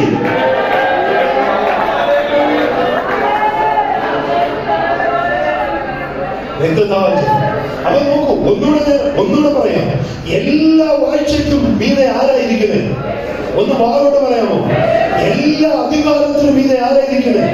സ്തോത്രം. എല്ലാ ശക്തിക്കും മീതെ ആരായിരിക്കുന്നത്? ഇതേപോലത്തെ കുറെ ശക്തികള് ഉള്ള 22 കെട്ട് ഓരമേഞ്ഞ വീട്ടിലിരിക്കപ്പെടാ എന്നെ കർത്താവ് വിളിക്കുന്നു. മൊത്തം ശാപം. കേൾക്കുന്നുണ്ടോ? കൃപയാൽ രക്ഷിക്കപ്പെട്ടതിന് 2ാം ദിവസം തൊട്ട് ഓരോന്നും പ്രാർത്ഥിച്ചടിക്കാൻ ഒരു റെവലേഷൻ കിട്ടി. കാരണം ഇരുന്നപ്പോൾ ആരാധിച്ചോ യേശുവിനെ അല്ല ഞാൻ ആരാധിക്കുന്നത്. കേൾക്കുന്നുണ്ടോ?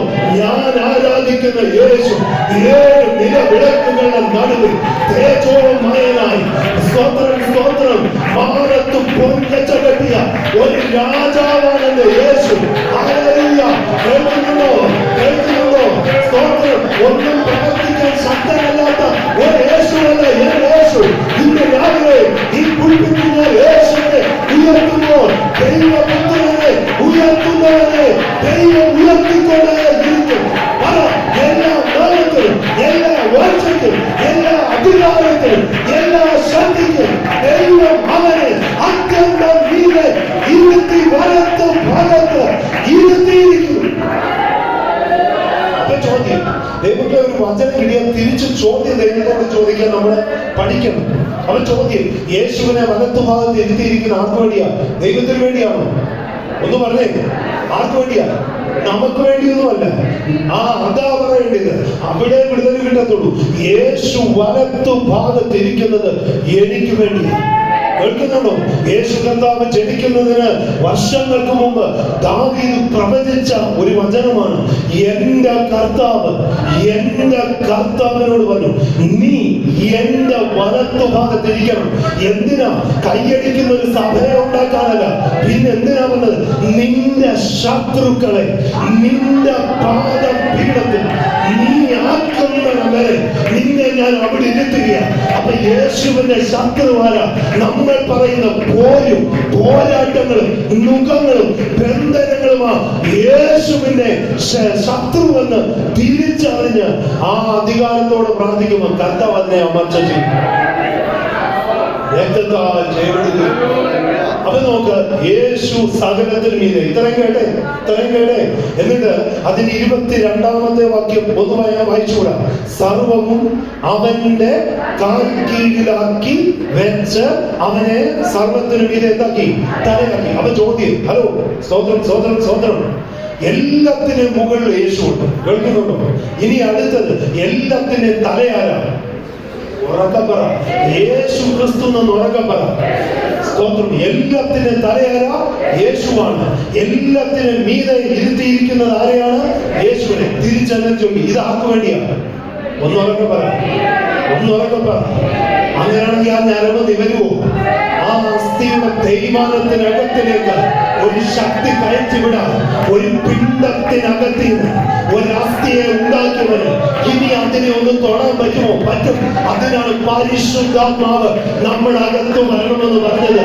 ആത്മാവ് പരിവർത്തിച്ചാൽ പാഴായത് റീക്രിയേറ്റ് ചെയ്ത് നമുക്ക് നൽകി തരുന്നതോർത്ത് ദൈവത്തിനൊന്ന് സ്തോത്രം ചെയ്യാമോ? എന്റെ ഫാദറിന് പ്രോസ്റ്റേറ്റ് ഗ്രന്ഥിക്ക് ക്യാൻസർ വന്നു. സ്തോത്രം. എന്റെ ഫാദർ എന്റെ നമ്പർ 1 ശത്രുവായിരുന്നു. എന്റെ ഫാദർ വിചാരിച്ചത് ഞാൻ പെന്തിക്കോസിൽ പോയി, ഓർത്തഡോക്സിൽ പെന്തിക്കോസിൽ പോയി. സ്തോത്രം. ഇത് തന്നെ ലോകം ഇപ്പോഴും പറയുന്നത്.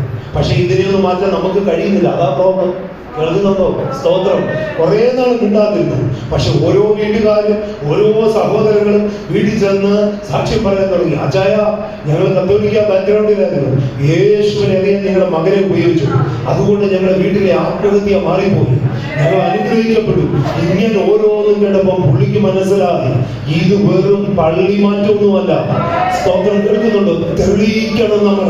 നമ്മുടെ അകത്തിരിക്കുന്ന മഹത്വമുള്ള ക്രിസ്തുവിനെ ലോകത്തിൽ നമ്മൾ തെളിയിക്കുമ്പോഴാണ്. സ്തോത്രം. നമ്മുടെ സഭയിൽ ആരും പറയാൻ നടക്കണ്ട, ആൾക്കാർ തന്നെ വന്ന് കയറും. ഞാൻ ആത്മാവിൽ അങ്ങനെ പറയട്ടെ, ഈ ഉപവാസം ഈ സഭയ്ക്ക് ചില പുതിയ ജീവിതങ്ങളെ നേടിയെടുക്കുവാൻ ഉള്ളൊരു അഭിഷേകമായി നിങ്ങളുടെ വായ്ക്കകത്തിൽ കൂടെ ശക്തി വരട്ടെ. നിങ്ങൾ പ്രാർത്ഥിക്കുന്നവർ വിടുവിക്കപ്പെടട്ടെ. നിങ്ങളുടെ കാലിനകത്തൊരു അഭിഷേകം വരട്ടെ. നിങ്ങൾ കാല് വെച്ച് പ്രാർത്ഥിക്കുന്ന കുടുംബങ്ങൾ യേശുവിനെ അറിയട്ടെ. അങ്ങനെ 2025 ചില പുതിയ സ്നാനങ്ങൾ ഈ ദൈവ സഭയ്ക്കകത്തിൽ നടക്കട്ടെ. നാമോ ഇതിലൊക്കെയും പൂർണ്ണ ജയം പ്രാപിക്കും. സമയം ഓടിക്കുക. എന്റെ കൂടെ പറഞ്ഞേ സ്വന്തം. അപ്പൊ ഞാൻ യേശുവിനെ നിങ്ങൾക്കൊന്ന് പരിചയപ്പെടുത്തിയ ഇത്രയും കാര്യങ്ങൾ ചെയ്തിട്ട് സ്വന്തം എഫേസ്യ ലേഖനം 1:23 ഇങ്ങനെ പറയുന്നത്, എല്ലാത്തിനും നിറയ്ക്കുന്നവന്റെ നിറവായിരിക്കുന്ന അവന്റെ ശരീരമായ സഭയ്ക്ക് കൊടുത്തു. അപ്പൊ ഇങ്ങോട്ടൊന്ന് ശ്രദ്ധിക്കണം. സിമ്പിൾ. ഈ അധികാരമുള്ള യേശുവിനെ ദൈവം ആർക്ക് കൊടുത്തു? ഉറക്കെ പറ, ശക്തിയോട് പറ. ഇനി തിരിച്ച് ഒന്നുകൂടെ ഡൈല്യൂട്ട് ചെയ്ത് പറ. ഈ യേശുവിനെ ആർക്ക് കൊടുത്തു? സ്വന്തം ഉറക്കെ പറ, ചൂടെ ശക്തിയോടെന്ന് പറ. അങ്ങനെ ഇത്രയും അധികാരമുള്ള യേശു അകത്ത് വന്നാൽ വഴി തുറക്കപ്പെടുമോ? സ്വന്തം വഴി തുറക്കപ്പെടുമോ? നിങ്ങൾ പ്രതികരിച്ചാൽ നിങ്ങൾക്ക് പിടിതല്ല. വഴി തുറക്കപ്പെടുമോ? സ്വന്തം സിസ്റ്റർ ഫാദറിന് ക്യാൻസർ ഒക്കെയാണ്. അത് വൈദ്യശാസ്ത്രം പറഞ്ഞു ക്യാൻസർ ഉണ്ട്.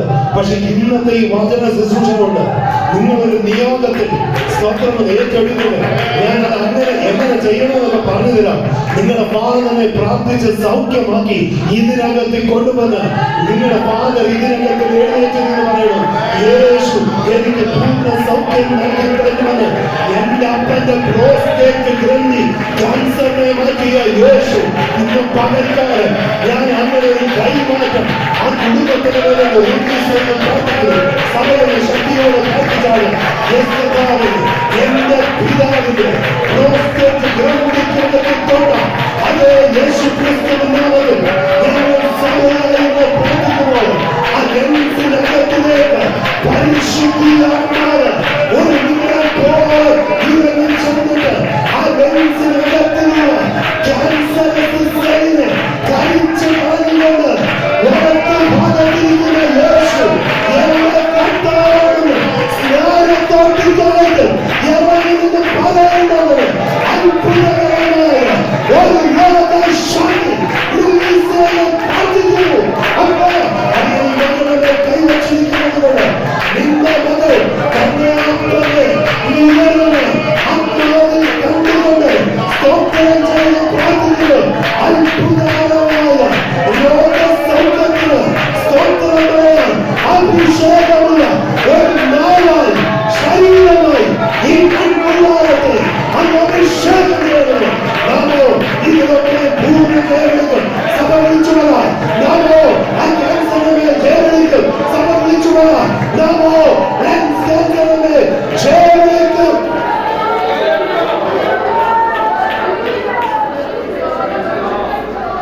ഹല്ലേലൂയ.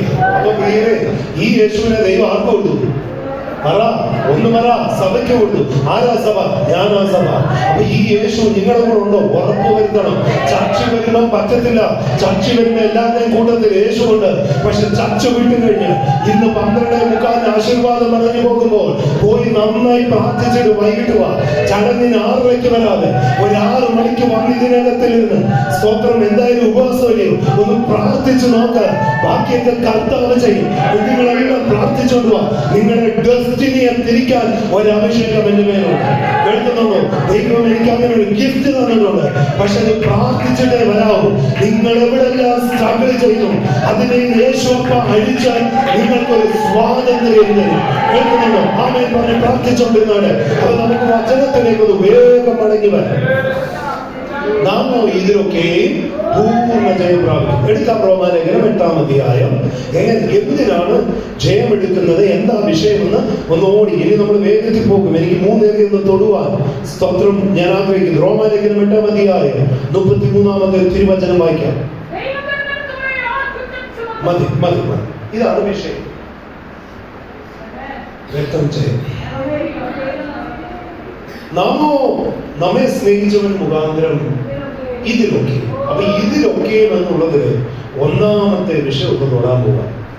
റോമാലേഖനം 8:33 വായിച്ചു. ദൈവം തെരഞ്ഞെടുത്തവരെ സ്തോത്രം. ഇതാണ് ജയം പ്രാപിക്കേണ്ടുന്ന വിഷയം. സ്തോത്രം ചെയ്യും.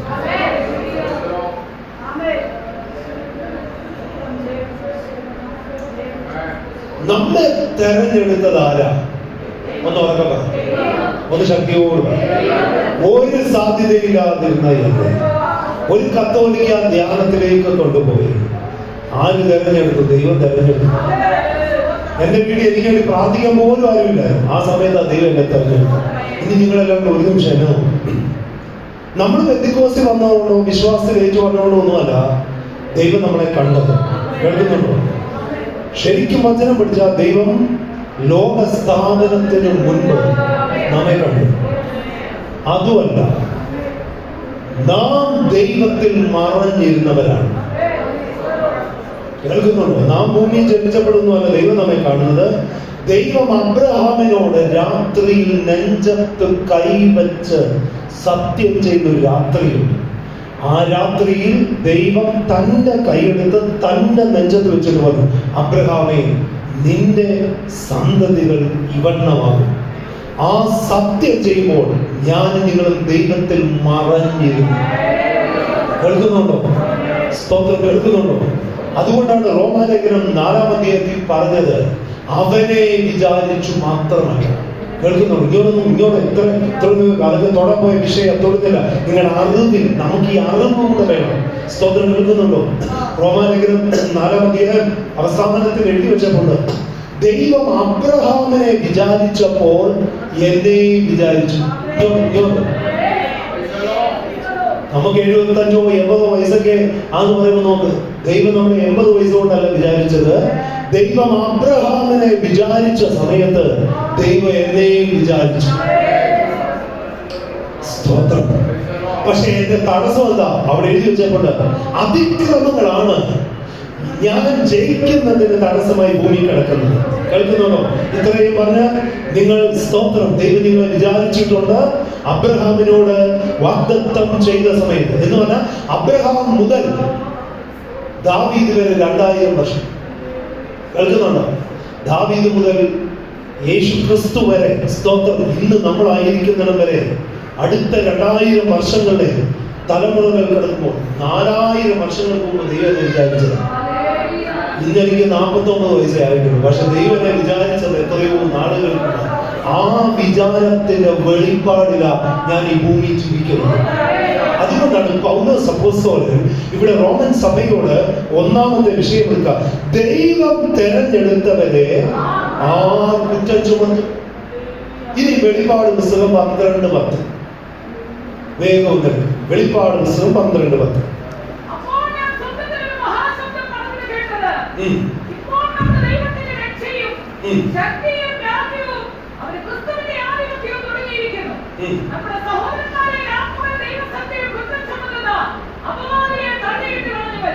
മതി.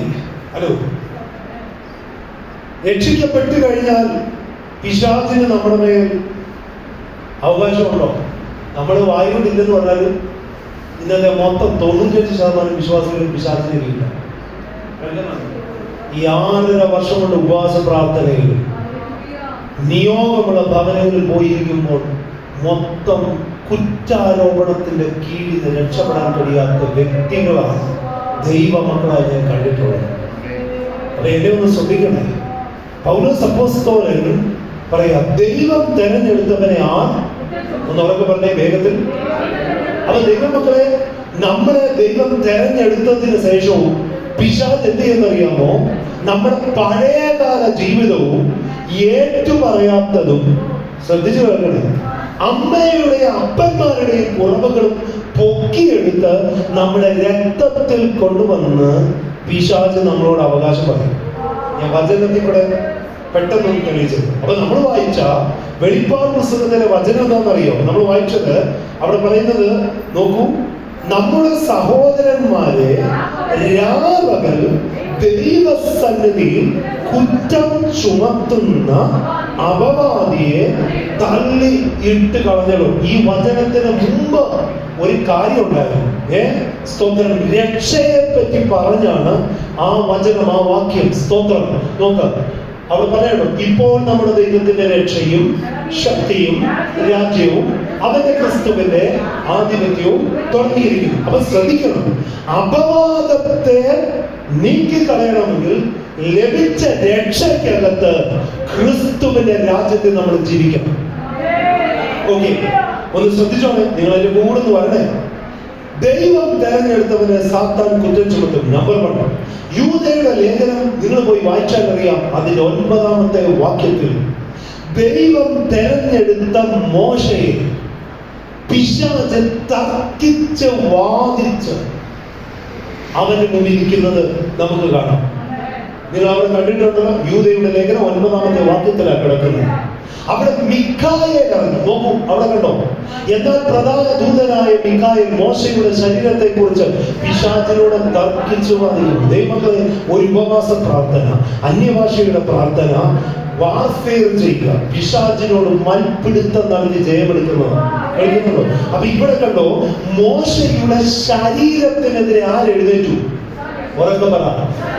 നിങ്ങൾ ചിന്തിച്ചിട്ടുണ്ടോ എന്തുകൊണ്ടാണ് പിശാച് മോശയുടെ ശരീരത്തിനെതിരെ വന്നെന്നറിയോ? മുൻപ് ചെയ്ത ഒരബദ്ധം പൊക്കി പിടിച്ചുകൊണ്ടാണ് പിശാച് ഇരിക്കുന്നത്. എപ്പോഴാണെന്നറിയോ? മോശയോട് കേറി വരാൻ പറഞ്ഞു, മരണം കാണാതെ നിന്റെ ശരീരത്തെ ഞാൻ എടുത്തുകൊണ്ട് പോകാമെന്ന് പറഞ്ഞ് മോശയെ രൂപാന്തരപ്പെടുത്താൻ ദൈവം വിളിച്ചപ്പോൾ അവിടെ ആര് കയറി ചെന്നു? പിശാച് കയറി ചെന്നു. ഹലോ, കേൾക്കുന്നുണ്ടോ? ഇതേപോലെ നമ്മുടെ നിത്യതയും അവര് കയറി തടയാനൊക്കെ നയിച്ചോളൂ. ഇതുകൂടൊക്കെ ശ്രദ്ധിക്കണേ. ജസ്റ്റ് രക്ഷിക്കപ്പെട്ടത് കൊണ്ടോ വെള്ളത്തിൽ മുങ്ങിപ്പൊങ്ങിയത് കൊണ്ടോ നമ്മളാരും അവിടെ പോകുമെന്ന് ആരെങ്കിലും നിങ്ങളെ പഠിപ്പിച്ചിട്ടുണ്ടെങ്കിൽ അത് തെറ്റായ പഠനമാണ്. കേൾക്കുന്നുണ്ടോ? രക്ഷ ആത്മാവിലേക്ക്, നിത്യതയിലേക്ക് ഒരു വിളിയാണ്. സ്നാനം പാപത്തിൽ നിന്ന് വേറിടാനുള്ള മനസാക്ഷിയാണ്. ഇതിനു ശേഷം ദൈനംദിനം കുഞ്ഞാടിന്റെ രക്തം കൊണ്ട് അലക്കി ദൈവസന്നിധിയിൽ നിൽക്കാത്ത ഒരു വ്യക്തിക്കും മേൽപോട്ടുകറ പിശാച് അനുവദിക്കത്തില്ല. നോക്ക്, മോശ ഇവിടെ പറയുന്ന മോശയുടെ ശരീരം, ഹലോ, മോശയുടെ ശരീരത്തെ കുറിച്ച് പിശാച് എന്ത് ചെയ്തു? തർക്കിച്ച് വാദിച്ചപ്പോൾ ദൈവം ആരെടുത്തെന്നറിയോ? മിഖായേലിനെ വിട്ടു. മിഖായേൽ ആരാന്നറിയാമോ?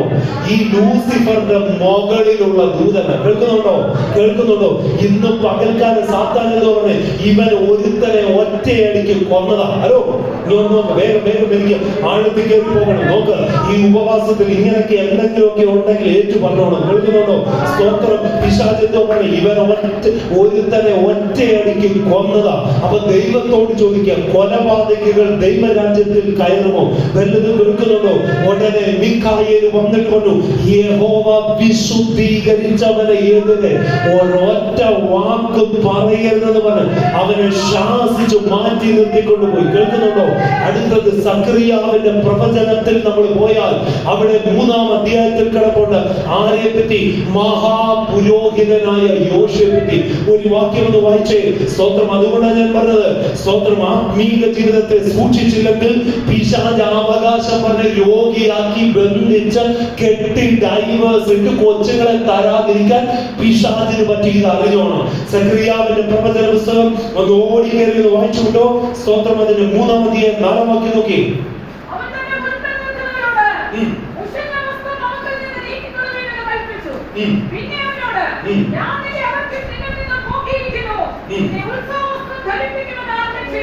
ഇനി എല്ലാവരും ഒരു നിമിഷം എന്നെ ഒന്ന് ശ്രദ്ധിക്കുക. ഹലോ, ഇത് ആരെ പറ്റിയാ പറയുന്നത്?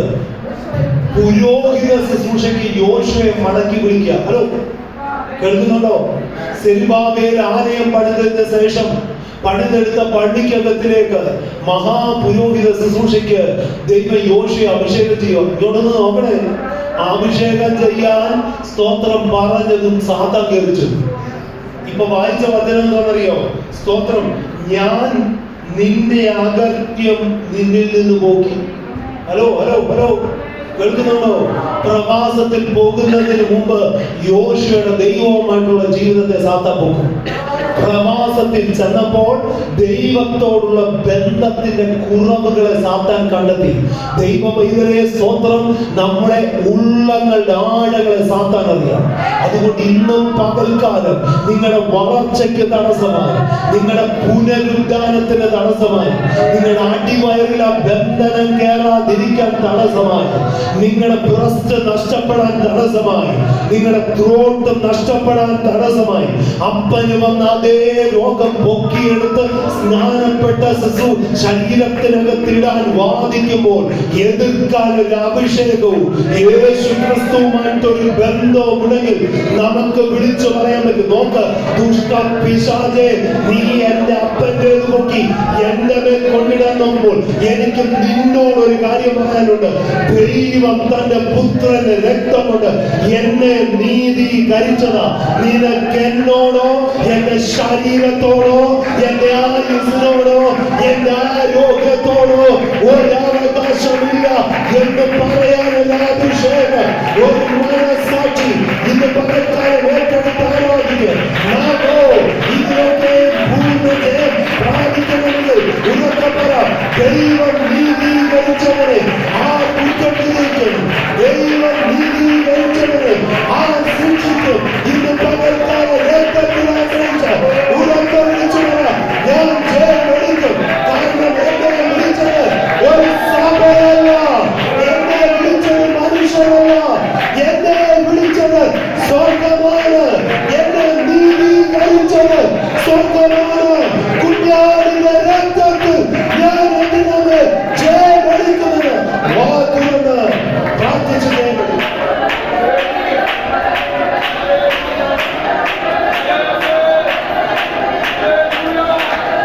ഒരു നിമിഷം പ്രാർത്ഥിക്കും. ഇത് ഉപവാസമാണ്. പ്രാർത്ഥിക്കും. എവിടെയെങ്കിലും സാത്താന് നിങ്ങളുടെ കഴിയുന്നുണ്ടെങ്കിൽ പരിശുദ്ധാത്മാവ് നിങ്ങളോട് ഇടപെടുമ്പോൾ മൗനമായിരിക്കട്ടെ. നിന്റെ പകൽക്കാലം വചനം പറയുന്നു, നമ്മുടെ പാപങ്ങളെ നമ്മൾ ഏറ്റു പറയുന്നെങ്കിൽ അവൻ നമ്മോട് പാപങ്ങളെ ക്ഷമിച്ച് സകല അനീതിയും പോക്കി അനീതികൾ മാറട്ടെ, അന്യായ പോരുകൾ മാറട്ടെ, അന്യായ അവകാശങ്ങൾ മാറട്ടെ, നമ്മളെ ശുദ്ധീകരിപ്പാൻ തക്കവണ്ണം.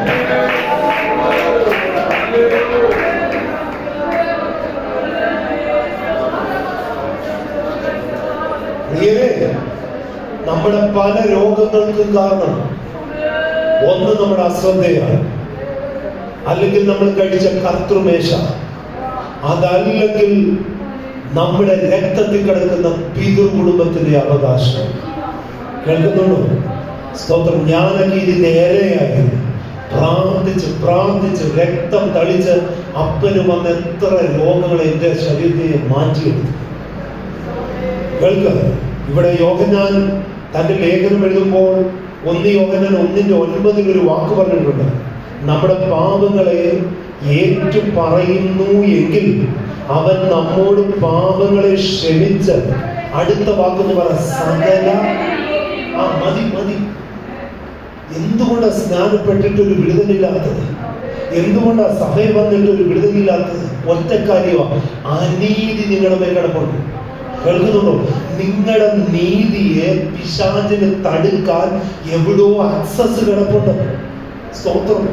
ഈ കഴിഞ്ഞ 6 വർഷമായി ഒരു 100 കണക്കിന് കുടുംബങ്ങളെ പ്രാർത്ഥിച്ചതേപോലെ പുറത്തിറക്കാൻ ദൈവം കൃപ തന്നു. അനീതി. കേൾക്കുന്നുണ്ടോ? ഒരു എക്സാമ്പിൾ വേണം ഞാൻ നിങ്ങൾക്ക് പറയാം.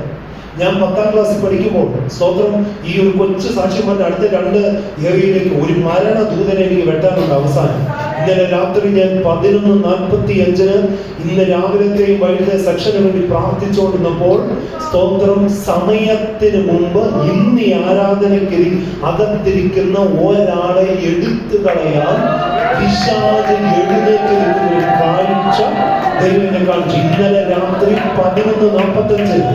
അപ്പോൾ എനിക്ക് ദൈവം അതിനെ വെട്ടാനുള്ള ഒരു ദൂത് തന്നിട്ടുണ്ട്. അത് നമ്മൾ അവസാനം എടുക്കും. അതിനു മുമ്പ് കേൾക്കാം. സ്തോത്രം. പൊട്ടന്മാരെ പോലെ പൊട്ടിമാരെ പോലെ എനിക്കത് സമയത്തിന് മുമ്പ് മരിക്കുമോ? പിശാചിനെ നമ്മളെ കൊല്ലാൻ പറ്റും. ഞാനെല്ലാം വാചനത്തിൽ കൂടെ തെളിയിക്കാം. കേൾക്കുന്നുണ്ടോ? വളരെ ശ്രദ്ധിക്കണം. ഞാൻ 10ാം ക്ലാസ്സിൽ പഠിക്കുമ്പോൾ എന്റെ വീട്ടില് വിരുന്നുകാർ വരും. സ്തോത്രം. അപ്പൊ അവര് പിള്ളേരുടെ പഠിത്തം അങ്ങനെയുണ്ട്. അപ്പൊ എനിക്കൊരു സിസ്റ്ററാണ്, 1 വയസ്സിന് ഇളയതാണ്. അപ്പൊ ഞാൻ 10ാം ക്ലാസ്സിൽ പഠിക്കുമ്പോൾ ഞാനും 10ാം ക്ലാസ്സിലെ, സിസ്റ്ററും 10ാം ക്ലാസ്സിലെ. കാരണം ഞാൻ 9ാം ക്ലാസ്സിൽ തോറ്റുപോയി. ക്രിക്കറ്റ് കളിച്ച് തോറ്റുപോയി. ഓക്കെ, 1 മാർക്കിന് എന്നെ തോൽപ്പിച്ചു. കേട്ടോ? കേൾക്കണം. ചിലർക്ക് ശ്രദ്ധിക്കാൻ വേണ്ടി അതൊക്കെ പറയുന്നത്. തോറ്റുപോയി. അങ്ങനെ വിരുന്നുകാർ വരുമ്പോൾ ചോദിക്കും, പിള്ളേരുടെ പഠിത്തം എങ്ങനെയുണ്ട്? അപ്പം സോദര അമ്മ ആദ്യം പറയും, അവള് നല്ല മിടുക്കിയ, അവള് ഇളയതാണ്, അവള് നല്ല മിടുക്കിയ, 8ാമത്തെ റാങ്കാണ്. അപ്പൊ ഇനി അടുത്തത് നമ്മൾ ഉള്ളുവാണ്, അവനൊരു മൊണ്ണയാണ്. ഇതാണ് ഞാൻ കേട്ടു വളർന്നത്. തിരിച്ചു ചിന്തിക്കണം. അമ്മമാരും അപ്പന്മാരും ശ്രദ്ധിക്കണം.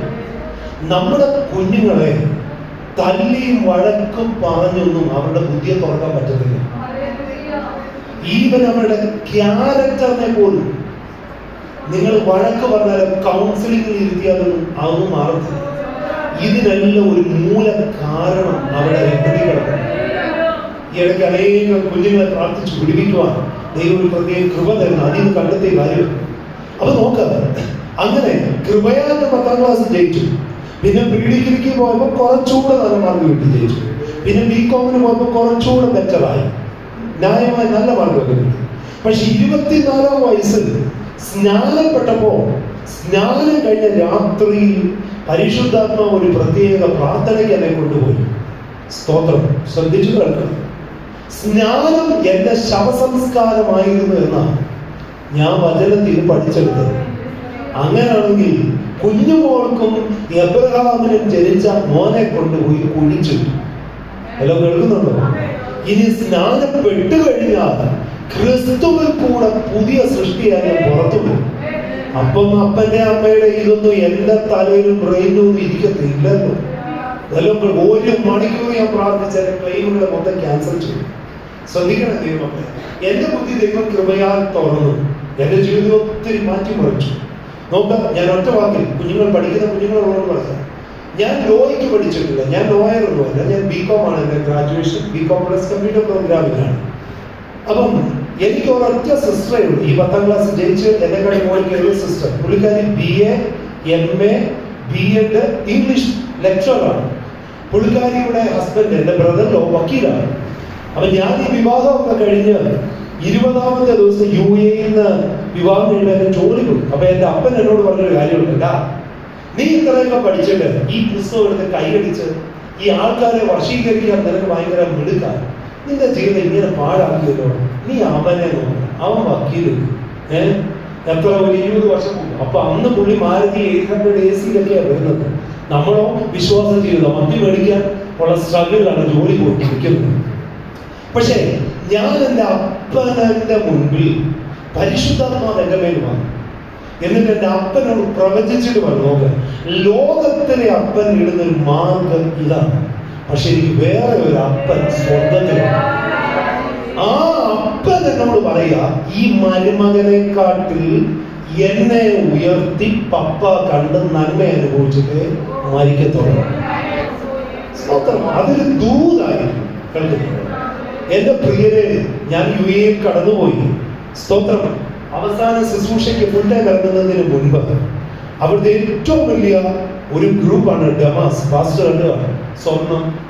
സ്വർണ്ണക്കടയൊക്കെയുള്ള വലിയ ഗ്രൂപ്പാണ്. അതിനകത്തിൽ ഒരു ലീഗൽ അഡ്വൈസറെ വേണമായിരുന്നു. അപ്പൊ ഉള്ള ആൾ ഇരട്ടി ശമ്പളത്തിൽ എത്തിയ സ്തോത്രം അവിടുന്ന് പോയി. ആദ്യത്തെ അപ്പൊ ഒരു പാസ്റ്റർ എന്നോട് ദൂത് പറഞ്ഞു, ഇത് നിങ്ങളുടെ അവസാനത്തെ ജോലിയാണ്, ഇനി ജോലി ചെയ്യും, ദൈവം മാനിക്കും, പിന്നെ ശുശ്രൂഷ ചെയ്തോ. ഞാനിതൊക്കെ ഏറ്റെടുത്തു. അപ്പൊ അദ്ദേഹം എന്നോട് പറഞ്ഞൊരു ദൂത, നിങ്ങൾ ടൈയൊക്കെ കെട്ടി ഒരു ജനലിന്റെ സ്തോത്രം അതിന്റെ ലെയർ പൊക്കി നോക്കിയ കടല് കാണാം, അതിന്റെ ഓഫീസിൽ ദൈവം നിങ്ങൾ ജോലിക്കും. അങ്ങനെ കൃപയാൽ എനിക്ക് ഈ കമ്പനിയിൽ ഇന്റർവ്യൂ വന്നു. ഒന്നാമത്തെ ഇന്റർവ്യൂ ഞാൻ തോറ്റു, രണ്ടാമത്തെ ഇന്റർവ്യൂ തോറ്റു. ഞാൻ മൊണ്ണയില്ല. ആ പണ്ടത്തെ ക്ലെയിം എന്റെ പേര് കിടപ്പുണ്ട്. ഞാൻ രണ്ടിലും തോറ്റു. പക്ഷെ എന്റെ പേര് എന്ത് കിടപ്പുണ്ട്? വാഗ്ദത്തം കിടപ്പുണ്ട്. ഒന്ന് പറയാമോ? ഒന്ന് പറഞ്ഞേ. വാഗ്ദത്തം കിടപ്പുണ്ട്. അപ്പനോട് പറഞ്ഞില്ലേ, ഉയർത്തു വന്നു പരിശുദ്ധാത്മാവില്ലേ പറഞ്ഞു. മൂന്നാമത്തെ ഇന്റർവ്യൂ ഞാൻ പാസ്സായി, നാലാമത്തെ ഇന്റർവ്യൂ പാസ്സായി, അഞ്ചാമത്തെ ഇന്റർവ്യൂ പാസ്സായി. അങ്ങനെ ഗ്രൂപ്പ് ജനറൽ മാനേജറുടെ സെക്രട്ടറി ആയിട്ടാണ് ആദ്യത്തെ സ്റ്റെപ്പ് എനിക്ക് കിട്ടിയത്. അങ്ങനെ ഒരു ആഴ്ചയൊക്കെ വർക്ക് ചെയ്തപ്പോൾ എന്റെ ഗ്രൂപ്പ് ജനറൽ മാനേജറിന് പ്രൊമോഷൻ കിട്ടി. CEO ആയിട്ട് പ്രൊമോഷൻ കിട്ടി. അങ്ങനെ ഞാൻ ഇരിക്കുമ്പോൾ ഞാൻ 9 പേർക്ക് വർക്ക് ചെയ്യേണ്ടതായിട്ട് വന്നു. അപ്പൊ ഞാനൊരു പെന്തിക്കോസുകാരൻ കൂടാണ്. ദൈവത്തിന്റെ മോനായിരിക്കുമ്പോൾ ഞാനാരാ? ഒന്ന് പറഞ്ഞേ. പെന്തിക്കോസുകാരൻ. ഒന്ന് പറഞ്ഞേ. നമ്മളെല്ലാം ദൈവത്തിന്റെ മോളും ആയിരിക്കുമ്പോൾ നമ്മളെ ലോകത്തിൽ കാണിക്കുന്ന എന്തുവാ? പെന്തിക്കോസുകാരായിട്ട്. ഈ പെന്തിക്കോസുകാരനുള്ള ഒരു കുഴപ്പമുണ്ട്. എന്തെങ്കിലും ഒരു കൊച്ചു വിഷയം വന്നാൽ മതി, കാറ്റും പോവും, വിശ്വാസവും പോവും, പിന്നെ പോരാട്ടമായി, ബന്ധനമായി. ഇതേ നമ്മൾ പറയത്തുള്ളൂ. ഇത് തന്നെ ഞാൻ പറഞ്ഞു, ദൈവമേ ഭാര്യയും കൊച്ചിനെയും കൊണ്ടുവരാനിരുന്നതാ, സ്തോത്രം, ഈ ജോലി ചെയ്യാനൊന്നും എനിക്ക് പറ്റത്തില്ല. അങ്ങനെ MD എന്നെ വിളിച്ചിട്ട് ഒരു 2 കമ്പനിയുടെ എഗ്രിമെന്റ് തന്നു. എന്നിട്ട് എന്നോട് ഒരു വൈകിട്ട് 4:30 ഞാൻ വരുമ്പോൾ ഇത് ചെയ്ത് എനിക്ക് തരണമെന്ന് പറഞ്ഞു. അപ്പൊ പുള്ളി വിചാരിച്ചത് നേരത്തെ ഇരുന്ന വക്കീലിരുന്ന മുറിയിലാണ് എന്നോട് ഇരിക്കാൻ പറഞ്ഞത്. ഞാൻ പുതിയ വക്കീലാണെന്ന് പറഞ്ഞാണ് ഇതെടുത്ത് എൻ്റെ കാണുന്നത്. അപ്പൊ ഞാനും പറഞ്ഞു, എന്തൊരു പോരാട്ടം, ഇത് ഇയാള് എന്നെ പറഞ്ഞു ഇവിടെ നാട്ടിൽ പോയാൽ മതി, ഇത് കാത്തിരിക്കുക എൻ്റെ അപ്പൻ നമ്പർ 1 ശത്രു നാട്ടിൽ. സ്തോത്രം. പക്ഷെ ഞാൻ റൂമിൽ കയറിയപ്പോൾ എൻ്റെ മേൽ ആത്മാവ് വന്നു. എന്നിട്ട് എന്നോടൊരു വചനം പറഞ്ഞു, ഒരുത്തന് ജ്ഞാനം കുറവാകുന്നു എങ്കിൽ എല്ലാം ഔദാര്യമായി കൊടുക്കുന്ന ദൈവത്തോട് മടുക്കാതെ കൽസിക്കാതെ ചോദിക്കരുത്. പെട്ടെന്ന് എൻ്റെ മേലൊരു കൊല്ലിയാൻ മുന്നിയാണ്. എൻ്റെ പ്രിയരെ, ആ ദിവസം തൊട്ട് അടുത്ത 3 വർഷം ആ കമ്പനിയുടെ വക്കീൽ ഞാനായിരുന്നു. ലോ പഠിക്കാതെ ലോയറായിരുന്നല്ല. ഇന്നലെയും അമേരിക്കയിൽ ഒരാൾ വിളിച്ചു ബിസിനസിന്റെ അഡ്വൈസ് ചോദിക്കാൻ. ആരോ പറഞ്ഞിട്ട് അദ്ദേഹത്തിന് ഞാൻ പറഞ്ഞു കൊടുത്തു. ഇനി അടുത്തത് കണക്കി തോക്കുന്നവനായിരുന്നു ഞാൻ. ഇപ്പോ പാസ്റ്ററൽ ശുശ്രൂഷ ചെയ്യുന്നതിനോടൊപ്പം ഞാനൊരു ഫിനാൻഷ്യൽ അനലിസ്റ്റ് ആണ്. ദൈവമക്കളുടെ കമ്പനികളെ എങ്ങനെ പ്രോഫിറ്റും ലാഭവുമാക്കാമെന്ന് അറിയാത്തവർക്ക് അതുകൂടെ പറഞ്ഞു കൊടുക്കും. കാരണം എന്താണെന്നറിയോ? നാമോ ഇതിലൊക്കെ പൂർണ്ണ ജയം പ്രാപിക്കും. ഇങ്ങോട്ടൊന്ന് കേൾക്കണം. ഈ അപ്പന്റെ മകനായ എനിക്കൊരു മോൻ പറഞ്ഞു ഷാർജയിൽ വെച്ച്. അങ്ങനെ 6 വർഷം മുമ്പ് ഞാനിവിടെ വരുമ്പോൾ അവൻ അടൂരെ ഞാൻ താമസിച്ച അതേ ബെഡ്റൂമിൽ അവൻ വളരാൻ തുടങ്ങി. കേൾക്കുന്നുണ്ട്? അനീതിയെ പറ്റി തൊടാനാണ് പോകുന്നത്. സ്തോത്രം. ഞാൻ പഠിച്ച അടൂരെ അതേ ഓറിയന്റൽ സ്കൂളിൽ പഠിക്കുക, 7ാം ക്ലാസ്. ഓണത്തിന്റെ എക്സാമിന് മാർക്ക് വന്നു. മാത്സിന് തോറ്റു, ഹിന്ദിക്ക് തോറ്റു, കെമിസ്ട്രിക്ക് തോറ്റു. ഷാർജ വെച്ച് പോരില്ലായിരുന്നു.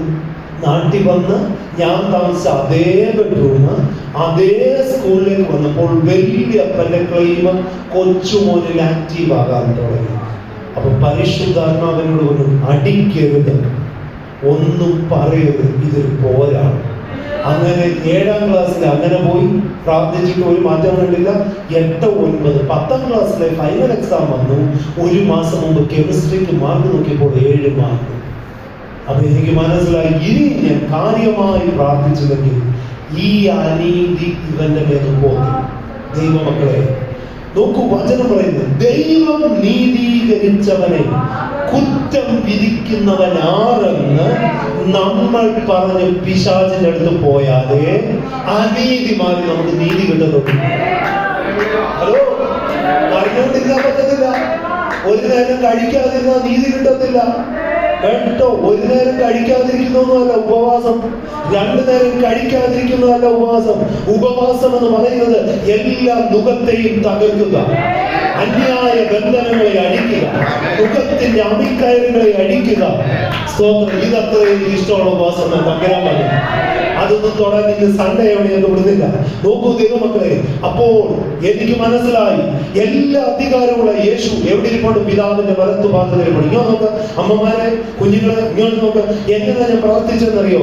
സ്തോത്രം. ഇവനെ വിളിച്ച് ഞാൻ എന്റെ മുമ്പിൽ ഇരുത്തിയിട്ട് ഇവന്റെ മേലെ എന്റെ കൈ വെച്ചിട്ട് എന്ന് പറയും, കർത്താവ് ഇവനിപ്പോൾ രക്ഷിക്കപ്പെട്ട് സ്നാനപ്പെട്ടത് കൊണ്ട് ഇവന് വലത്തു ഭാഗത്തിരിക്കുന്ന അങ്ങയുടെ നീതി ലഭിക്കേണ്ടതിന് അങ്ങയുടെ ദാസൻ എന്ന നിലയിൽ ഇവന്റെ പിതാവ് എന്ന നിലയിൽ എനിക്ക് തന്ന അധികാരത്തിൽ ഇവന്റെ ബ്രെയിനുമേ ഞാൻ പ്രാർത്ഥിക്കുമ്പോൾ വലത്തു ഭാഗത്തിരിക്കുന്ന യേശു ക്രിസ്തു ഇവന്റെ ബ്രെയിനെ തൊട്ട് ഇവന് നീതി കൊടുക്കുമെന്ന് ഞാൻ വിശ്വസിക്കുന്നു.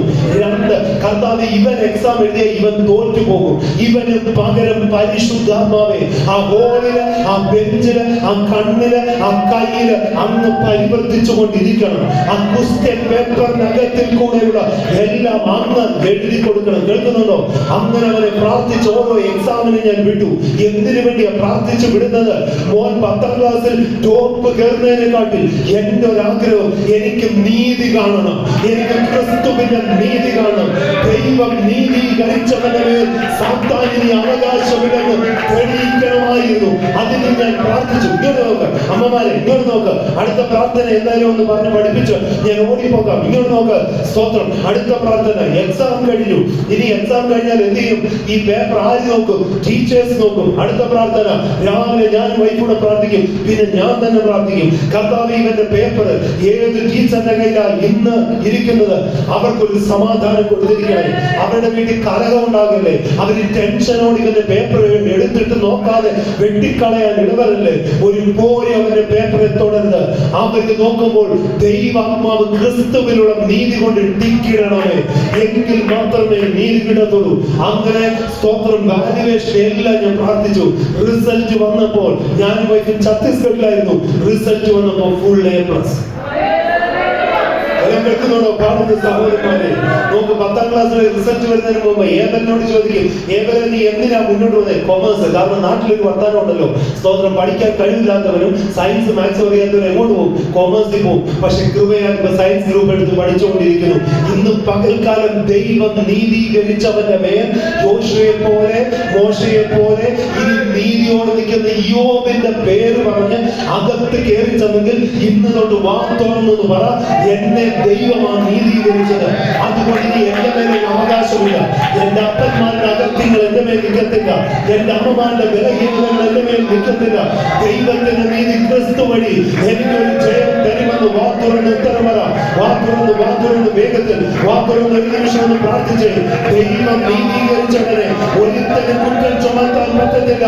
വാ തുറന്ന് പറ, വാ തുറന്ന് പറ, വാ തുറന്ന് പറ. ഇന്ന് പകൽക്കാലം ബുദ്ധിയുടെ കെട്ടുകൾ അഴിയട്ടെ, തലച്ചോറിന്റെ കെട്ടുകൾ അഴിയട്ടെ, പഠനത്തിന്റെ കെട്ടുകൾ അഴിയട്ടെ, ജോലിയുടെ തോൽവികൾ മാറട്ടെ. എന്ത് തന്നാലും തകർച്ചയ അനീതികളെ ആരാധിച്ചടിക്കാൻ നിങ്ങളുടെ മേൽ കൊടുക്കുന്ന അനീതികളെ യേശുക്രിസ്തുവിന്റെ രക്തത്തിൽ ആശ്രയിച്ച് ഉറക്കപ്പെട. നാമോ യൂറോപ്പിലെ പൂർണ്ണ ജയം പ്രാപിക്കും. നാമോ പൂർണ്ണ ജയം. അച്ഛൻ പലഭാരത്തിൽ വന്നു. പലഭാരത്തിന്റെ ശാപങ്ങൾ, യോഗത്തിന്റെ ശാപങ്ങൾ, വിമർശനങ്ങളുടെ ശാപങ്ങൾ, കുടുംബങ്ങളുടെ ശാപങ്ങൾ, കുടുംബങ്ങളുടെ ശാപങ്ങൾ, ദൈവം നീതീകരിച്ചവരെ യേശുക്രിസ്തുവിനാണ് ജയം തരുന്ന ദൈവത്തിന് സ്തോത്രം ചെയ്യാം.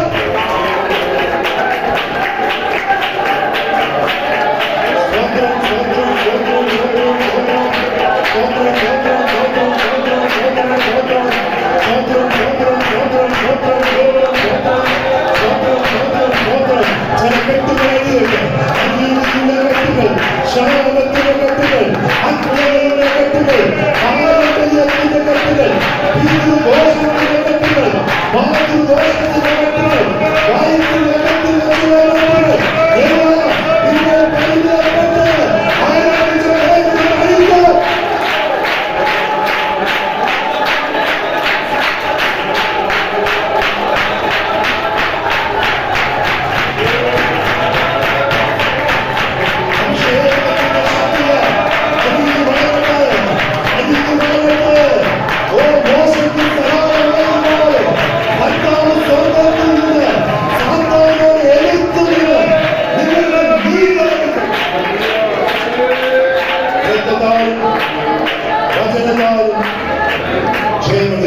നോക്കി, അനേക കുടുംബങ്ങൾ രക്ഷിക്കപ്പെട്ടില്ല.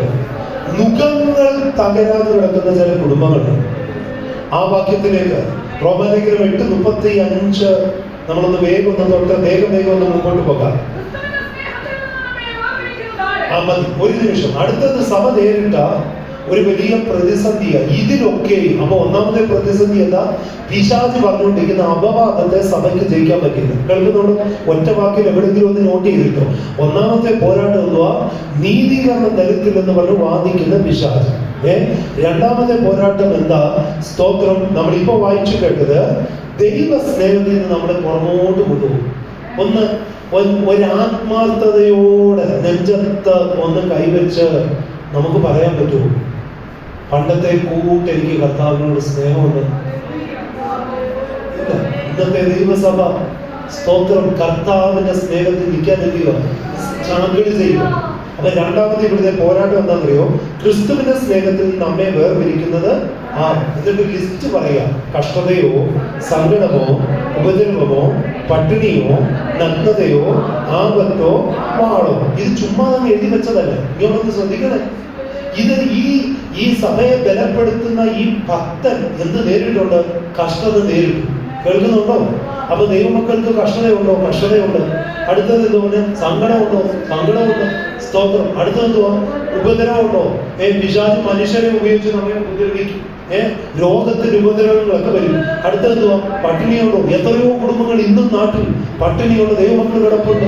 കൃപയാൽ പലരെയും സ്തോത്രം ചെറിയ ചെറിയ രീതിയിൽ സഹായിക്കാൻ ഇന്നും ദൈവനെ ഉപയോഗിക്കും. നമുക്ക് പട്ടിണിയുണ്ടോ? ഉണ്ട്. എന്റെ ദൈവങ്ങളെ ഇതൊക്കെ പറയാൻ കാരണം എന്താ അറിയോ? +2 കോളേജിൽ പഠിക്കുന്ന സമയത്ത് അങ്ങോട്ട് 25 പൈസ, ഇങ്ങോട്ട് 25 പൈസ. കാരണം അതിനപ്പുറത്ത് തരാൻ എന്റെ വീട് പറ്റത്തില്ല. അത്രയ്ക്ക് കടഭാരോ. ഇന്ന് ഞാൻ നിങ്ങളോട് പറയാം, കഴിഞ്ഞ 6.5 വർഷമായി എനിക്ക് 1 രൂപ ഫിക്സഡ് വരുമാനമില്ല. ഇപ്പോഴും ഞാനും എന്റെ ശുശ്രൂഷ പൊതു ശുശ്രൂഷയാണ്, പ്ലസ് മിഷനാണ്. സ്തോത്രം. ഞാൻ ലോക്കൽ ചർച്ചിൽ പോലും അങ്ങ് ഒന്നും മേടിക്കാറില്ല. പക്ഷെ കൃപയാൽ ഇന്ന് 11 പാസ്റ്റേഴ്സിന് ശമ്പളം കൊടുക്കുന്നു. എല്ലാം കേൾക്കുന്നുണ്ടോ? 25 പൈസ അങ്ങോട്ടും ഇങ്ങോട്ടും പോയ ആ ശാപത്തിൽ നിന്ന് പ്രാർത്ഥിച്ച് സാമ്പത്തിക ബന്ധനത്തെ പ്രാർത്ഥിച്ച് ഞാൻ അഴിച്ചു. കേൾക്കുന്നുണ്ടോ? ഇതൊന്നും ഒരു വിശ്വാസം പകുതി പേര് അഴിക്കത്തില്ല. അതുകൊണ്ട് ഗൾഫിൽ പോയ രക്ഷയില്ല, ജോലിക്ക് പോയ രക്ഷയില്ല, ബിസിനസ് തുടങ്ങിയ രക്ഷയില്ല, കടത്തോട് കടമാണ്. എത്ര പേരാ ലോൺ എടുത്ത് ഇങ്ങനെ കിടക്കുന്നത്? സ്തോത്രം. കുഞ്ഞുങ്ങളെ കിടക്കണേ, ലോൺ എടുക്കണം. ഇതൊന്നും അല്ലായിരുന്നു പണ്ടത്തെ ഇത്. സ്തോത്രം. കേൾക്കുന്നുണ്ടോ? കൃപയാൽ 15 വർഷമായി 1 രൂപ ഞാൻ ആരോടും മേടിച്ചിട്ട് ലോൺ ജീവിതത്തിൽ എടുക്കത്തില്ല. ലോൺ എടുത്ത് പിള്ളേരെ പഠിപ്പിക്കുന്നില്ല. കാരണം സ്തോത്രം, ഒരാൾ വലത്തുഭാഗത്ത് ഇരിപ്പാണ്. അദ്ദേഹത്തിന് പിള്ളേരെ ടോപ്പിൽ എത്തിക്കാൻ കഴിയും. ലോൺ എടുക്കാതെ ടോപ്പ് മാർക്ക് കൊടുക്കാൻ അദ്ദേഹത്തിന് പറ്റും. ഈ ഇടയ്ക്ക് 10 വർഷം തോറ്റിടുന്ന 2 CA പിള്ളേരെ പ്രാർത്ഥിച്ച് ജയിപ്പിക്കാൻ ഒരു കൃപ ദൈവം. സ്തോത്രം. ഇതൊക്കെ വചനത്തിൽ കൂടെ പറ്റത്തുള്ളൂ. അപ്പൊ അഭിഷേകൻ പറയാണ്, ഈ വിഷയങ്ങൾ വന്നപ്പോൾ എന്ത് ചെയ്യുന്നറിയോ? റോമിലുള്ള ജാതികളായ വിശ്വാസികളുടെ സ്നേഹം തടുത്തു. സ്തോത്രം. 15 മിനിറ്റ് എന്റെ കൂടെ ഓടി വരണേ. സ്തോത്രം. ചില കാര്യങ്ങൾ ചെയ്തെടുക്കാനുണ്ട്. അപ്പൊ റോമിലുള്ളവരുടെ സ്നേഹം ചെയ്തു തണുത്തു. അപ്പൊ എന്നോട് ചെയ്യുന്ന വചനം എന്ന് പറയാം, ഈ ക്രിസ്തുവിന്റെ സ്നേഹത്തിൽ നിന്ന് നമ്മെ വേർപിരിക്കുന്നത് അതുകൊണ്ട് പ്രിയമുള്ളവരെ, പ്രാർത്ഥിച്ചിട്ട് എന്തായി? മടുപ്പ് തോന്നും, മന്ദത വരും. പക്ഷെ ഞാൻ നിങ്ങൾക്കൊരു കാര്യം പറയാം. 31-ാമത്തെ വാക്യത്തിൽ ഇതിനൊരു മറുപടി എഴുതിയിട്ടേക്കുണ്ട്. ഇത് സംബന്ധിച്ച് നാം എന്ത് പറയുന്നു? ദൈവം നമുക്ക് അനുകൂലമെങ്കിൽ നമുക്ക് പ്രതികൂലമാണ്. ഇത് നടുവിൽ ചെയ്തിട്ടേക്കോ? ആത്മാവിൽ മടുപ്പ് വരുമ്പോൾ പ്രാർത്ഥിച്ചിട്ട് രോഗത്തിന് വിഷയത്തിന് മറുപടി കണ്ടില്ലെങ്കിൽ, വഴികൾ തുറന്നില്ലെങ്കിൽ, ഇന്ന് തൊട്ടൊന്ന് പറയാമോ? എനിക്ക് ദൈവം അനുകൂലമാണ്. ഒന്ന് പറയാമോ? എനിക്ക് ദൈവം അനുകൂലമാണ്. അതുകൊണ്ട് എന്റെ പ്രതികൂലങ്ങൾ മാറിപ്പോകും. ഒന്ന് വാർത്തോടെന്ന് പറ. ആകാശത്തെ സൃഷ്ടിച്ച ദൈവം നമുക്ക് അനുകൂലമാണെങ്കിൽ, ഭൂമിയെ ഉണ്ടാക്കിയ ദൈവം എനിക്ക് അനുകൂലമാണെങ്കിൽ, ഗാലക്സി ഉണ്ടാക്കിയ ദൈവം അനുകൂലമാണെങ്കിൽ, തലമുറകളെ തന്ന ദൈവം അനുകൂലമാണെങ്കിൽ, കുടുംബജീവനം തന്ന ദൈവമാണെങ്കിൽ, ദൈവം എനിക്ക് അനുകൂലമെങ്കിൽ പ്രതികൂലമാണ്. ഒന്ന് വാർത്തോടെന്ന് പറയാമോ? ഒന്ന് വാർത്തോടെ ഉപവാസത്തിൽ പറ. ദൈവം നമുക്ക് അനുകൂലമെങ്കിൽ അല്ലെങ്കിൽ പ്രതികൂലമാണ്, പോരാട്ടമുണ്ടെന്ന് പറയല്ലേ, രോഗബന്ധനമാണെന്ന് പറയല്ലേ, തളർന്നു താവടിയായെന്ന് പറയാതെ തിരിച്ചു വാ തുറന്നെന്ന് പറയും.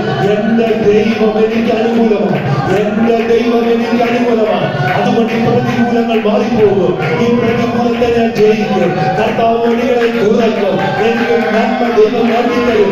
ഇതിന്റെ മുകളിൽ എനിക്ക് ജയമുണ്ട്. എന്റെ ഈ രോഗത്തെ ദൈവം സൗഖ്യമാക്കും. ദൈവം എനിക്ക് അനുകൂലമാണ്, ദൈവം എനിക്ക് അനുകൂലമാണ്, ദൈവം എനിക്ക് അനുകൂലമാണ്. ഒന്ന് ഉറക്കെ ശക്തിയോടെ പറയാം. ഇതാണ് പ്രിയമുള്ളവരെ നമ്മൾ വായിച്ച കുറിവാക്യത്തിൽ പറഞ്ഞത്. എന്താണോ നമ്മെ സ്നേഹിച്ചവൻ മുഖാന്തരം ഇതിലൊക്കെ പൂർണ്ണ ജയം പ്രാപിക്കും. എന്ന് പറഞ്ഞാൽ ഇതിലൊക്കെ പൂർണ്ണ ജയം പ്രാപിക്കും. നമ്മൾ രണ്ടാമത്തെ ഏരിയയിലേക്ക് ഓടിക്കയറാൻ പോകുകയാണ്. സ്തോത്രം. രണ്ടാമത്തെ വാക്യം റോമാലേഖനം 7:25 വാക്യം. രണ്ടാമത്തെ ഏറിയാണ് നമ്മുടെ കർത്താവായ യേശു ക്രിസ്തു മുഖാന്തരം ഞാൻ ദൈവത്തിന് സ്തോത്രം ചെയ്യുന്നു എന്ന് പറഞ്ഞാൽ അതിന്റെ അർത്ഥം എന്താണെന്നറിയോ? ഞാൻ ദൈവത്തിന് മഹത്വം കരയ്ക്കുന്നു, എനിക്ക് ജയം തരുന്നത് കൊണ്ട്. മലയാളത്തിൽ സ്തോത്രം എന്ന വാക്കാണ് എഴുതിയിരിക്കുന്നതെങ്കിലും ഇംഗ്ലീഷിൽ പറയുന്നു യേശു ക്രിസ്തുവിനെ ഉപയോഗിച്ച് എനിക്ക് ജയം തരുന്ന ദൈവത്തിന് ഞാൻ സ്തോത്രം ചെയ്യുന്നു എന്നാണ് കറക്റ്റ് ചെയ്യുന്നത്. ഇനി നമ്മൾ ഒരു 5 മിനിറ്റ് കൊണ്ട് ഒരേറി വൈകിട്ട് ഇതിന്റെ ഡെപ്തിൽ കയറും. സ്തോത്രം ഒരു 5 മിനിറ്റ് കൊണ്ട് എന്തിനാണ് പൗലോസ് അപ്പോസ്തലൻ ഈ വചനം പറഞ്ഞത്? എവിടെയാണ് തനിക്ക് ജയം കിട്ടുന്നത്? ഒന്ന് വായിക്കാമോ? റോമാലേഖനം 7:24. ഈ മരണത്തിൽ അധീനമായ ശരീരത്തിൽ നിന്ന് ആരെ വിടുവിക്കും? 19-ാമത്തെ വാക്യം പാസ്. ഞാൻ ചെയ്യുവാൻ ഇച്ഛിക്കുന്ന നന്മ ചെയ്യുന്നില്ലല്ലോ, ഇച്ഛിക്കാത്ത തിന്മയത്രേ പ്രവർത്തിക്കുന്നത്. ഞാൻ ഇച്ഛിക്കാത്ത 17-ാം വാക്യം പാസ്. ആകയാൽ അതിനെ പ്രവർത്തിക്കുന്നത് ഞാനല്ല, എന്നിൽ വസിക്കുന്ന പാപമത്രേ. സ്തോത്രം, സ്തോത്രം, സ്തോത്രം. ഒരു നിമിഷം. ഈ ഏരിയകൾ വലിയ ഏരിയയാണ്. ഒരു 5 മിനിറ്റ് കൊണ്ട് അത് തൊടുവാനാണ് ആഗ്രഹിക്കുന്നത്. സ്തോത്രം. അപ്പൊ നമ്മൾ വായിച്ച കുറിവാക്യം 7:25 നമ്മുടെ കർത്താവായ യേശു ക്രിസ്തു മുഖാന്തരം ഞാൻ ദൈവത്തിന് എന്ത് ചെയ്യുക? സ്തോത്രം ചെയ്യാം. അപ്പൊ പ്രാർത്ഥിക്കാനിരുന്നു, കർത്താവ് ജയപ്പെടുന്നു, സ്തോത്രം ചെയ്യാം. 25-25 വാക്യത്തിൽ എവിടെയാ പ്രാർത്ഥിക്കാനിരുന്നത്? 24 വാക്യത്തിൽ എന്തുവായിരുന്നു പ്രാർത്ഥനയുടെ വിഷയം? അയ്യോ ഞാൻ അരിഷ്ട മനുഷ്യൻ, ഈ മരണത്തിന് അധീനമായ ശരീരത്തിൽ നിന്ന്. ഒരു നിമിഷം എന്നെ ശ്രദ്ധിക്കണം. അനനിയാസ് ചെന്ന് കൈവച്ചോ? കണ്ണിന്ന് ചെതുമ്പല് പോയോ? പോയി. രക്ഷിക്കപ്പെട്ടോ? സ്നാനപ്പെട്ടോ? മേൽമേൽ ശക്തിക്ക് വേണ്ടി ഇരിക്കുന്നുണ്ട്. പക്ഷെ ഒരു കാര്യമുണ്ട്, ഈ രക്ഷിക്കപ്പെട്ട് സ്നാനപ്പെട്ടിട്ട് ആ ദമസ്കോസിൽ നിന്ന് വന്ന പഴയ മനുഷ്യനുണ്ട് കൂടെ പുറത്തേക്ക് വരുന്നത്. ഹലോ, കേൾക്കുന്നുണ്ടോ? ഈ മനുഷ്യനെ ഇന്നത്തെ സഭ ജയിക്കാത്തതുകൊണ്ടാ നമ്മുടെ മുളക്കട തൊട്ടും കുമ്പനാട് തൊട്ടും മൊത്തം അടിയാണ്. എല്ലാം കേൾക്കുന്നുണ്ടോ? ഇന്ന് ആരാധന നടക്കുമ്പോൾ എത്ര സഭയ്ക്കയിൽ 2ആയിട്ട് പിരിഞ്ഞ് ആരാധിക്കുന്നവരുണ്ട്. കാരണം എന്താണെന്നറിയോ? നോക്ക്, പൗലോസ് അപ്പോസ്തലൻ ആരായിരുന്നറിയോ? ഒരു കൊലപാതകനല്ലായിരുന്നോ? ഒരു ജഡമനുഷ്യനല്ലായിരുന്നോ? സ്ത്രീകളെ പുരുഷന്മാരെയും സ്തോത്രം എന്ന് മുടിക്ക് പിടിച്ച് കൊണ്ടുപോകുന്നവനല്ലായിരുന്നോ? സഭയെ മുടിച്ചവനല്ലായിരുന്നോ? ദൂഷകനായിരുന്നോ? ഇങ്ങോട്ട്. ഇങ്ങനെ ഒരു മനുഷ്യനെയാണ് അനനിയാസ് എന്ന് കൈവച്ച് സ്നാനപ്പെടുത്തിയത്. പക്ഷെ ഇതൊക്കെ കഴിഞ്ഞിട്ട് എന്ത് ചെയ്യുക? ആ പഴയ സംസാരം, ആ പഴയ ചിന്ത, ആ പഴയ ബലഹീനത തന്നെ എന്ത് ചെയ്യുക? പഴയ കുറ്റബോധം. കേൾക്കുന്നുണ്ടോ? ഈ സ്തേഫാനോസിനെ കല്ലെറിഞ്ഞു പോകുന്ന കുറ്റബോധങ്ങൾ തൊട്ട് എല്ലാം തന്നെ വേട്ടയാടുക. അപ്പൊ തനിക്ക് ഇതിൽ നിന്ന് ജയിക്കണം. താൻ എന്ത് ചെയ്തു? പ്രാർത്ഥിക്കാനുണ്ട്. തന്റെ പ്രാർത്ഥനയുടെ വിഷയത്തോ അയ്യോ ഞാൻ അനിഷ്ട മനുഷ്യൻ. ഒന്ന് പറയാമോ? അയ്യോ ഈ പ്രാർത്ഥിക്കാത്തത് കൊണ്ടാണ് സ്തോത്രം ഇറഗുലർ ബ്ലീഡിങ് വന്നുകൊണ്ടിരിക്കുന്നത്. കേൾക്കുന്നുണ്ടോ? കാരണം എന്താണെന്നറിയുമോ? സ്നാനപ്പെട്ട നമ്മുടെ അകത്ത് എന്ത് കിടപ്പുണ്ടെന്നറിയാം? ആ പഴയ ദേഹി കിടപ്പുണ്ട്. ഇത് മൊത്തം എന്താ? സാത്താന്റെ അവകാശങ്ങളാ. സ്തോത്രം. ഇതിനെ ഒന്ന് പ്രാർത്ഥിച്ച് സഭ ജയിക്കുന്നില്ല, പുരുഷന്മാര് ജയിക്കുന്നില്ല. കൈപ്പ് അകത്ത് വരുന്നു, വെറുപ്പ് അകത്ത് വരുന്നു, കോപം അകത്ത് വരുന്നു, ക്രോധം അകത്ത് വരുന്നു. സ്തോത്രം. ജാലശബ്ദങ്ങൾ അകത്ത് വരുന്നു. ഞാൻ വീണ്ടും ഒന്നുകൂടെ പറയാം. ദൈവമൈതലെ വൈകിട്ട് ഇതിനെ നമ്മൾ അഴിക്കുന്ന ഒരു ഏരിയകളുണ്ട്. എന്താ ഞാൻ ഇപ്പോൾ പറയാം? നിങ്ങൾ പ്രാർത്ഥിച്ച് ജയിച്ചില്ലെങ്കിൽ നമ്മുടെ ഈ പഴയ മനുഷ്യൻ നമ്മുടെ പുതിയ മനുഷ്യന്റെ കൂടെ ജീവിക്കുമ്പോൾ എന്ത് ചെയ്യുന്നറിയോ? ഇതിനകത്ത് കയറുന്ന സാന്താനത്തെയും അറക്കും മുടിക്കും മോഷ്ടിക്കും. അതുകൊണ്ടാണ് താൻ കരഞ്ഞു പ്രാർത്ഥിക്കുക. എന്തോ താൻ പ്രാർത്ഥിച്ചത്? മുട്ടുകുത്തിയിട്ട് പറയാ, അയ്യോ ഞാൻ അനിഷ്ട മനുഷ്യൻ, എന്നെ ഒന്ന് നോക്കണമേ പ്ലീസ്. ഇതൊന്നും ജയിക്കാത്തത് കൊണ്ടാണ് നമ്മുടെ മേലെ അഭിഷേകം നിലനിൽക്കാത്തത്. ഇതൊന്നും ജയിക്കാത്തത് കൊണ്ട് പല വാഗ്ദത്തങ്ങൾ തടുക്കുന്നത്. കേൾക്കുന്നുണ്ടോ? ഒരു നിമിഷം നിങ്ങൾ എന്നെ ഒന്ന് നോക്കണമേ. ആ മനുഷ്യൻ മുട്ടുകുത്തിയിട്ട് പ്രാർത്ഥിക്കുകയാണ്, അയ്യോ ഞാൻ അനിഷ്ട മനുഷ്യൻ, ഈ ജഡത്തിന് അധീനമായ ഈ ശക്തിയിൽ നിന്ന് എന്നെ ആർ വിടുവിക്കും? ഹലോ, കേൾക്കുന്നുണ്ടോ? ആർ വിടുവിക്കും? ഇങ്ങോട്ട് നോക്കി, ഇങ്ങോട്ട് നോക്കി. അടുത്തത് താൻ പറയുക, സ്തോത്രം, ഞാൻ ചെയ്യരുതെന്ന് ആഗ്രഹിച്ച് ഉപവസിച്ച് തീരുമാനമെടുത്തത് എന്നെ കൊണ്ട് വീണ്ടും ചെയ്യിപ്പിക്കുന്ന, നോക്കുന്ന, പറയിപ്പിക്കുന്ന, ഇരുത്തുന്ന, കാണുന്ന ആ ഒരു പ്രമാണം എന്റെ അകത്തുനിന്ന് പോകുന്നതേയില്ല.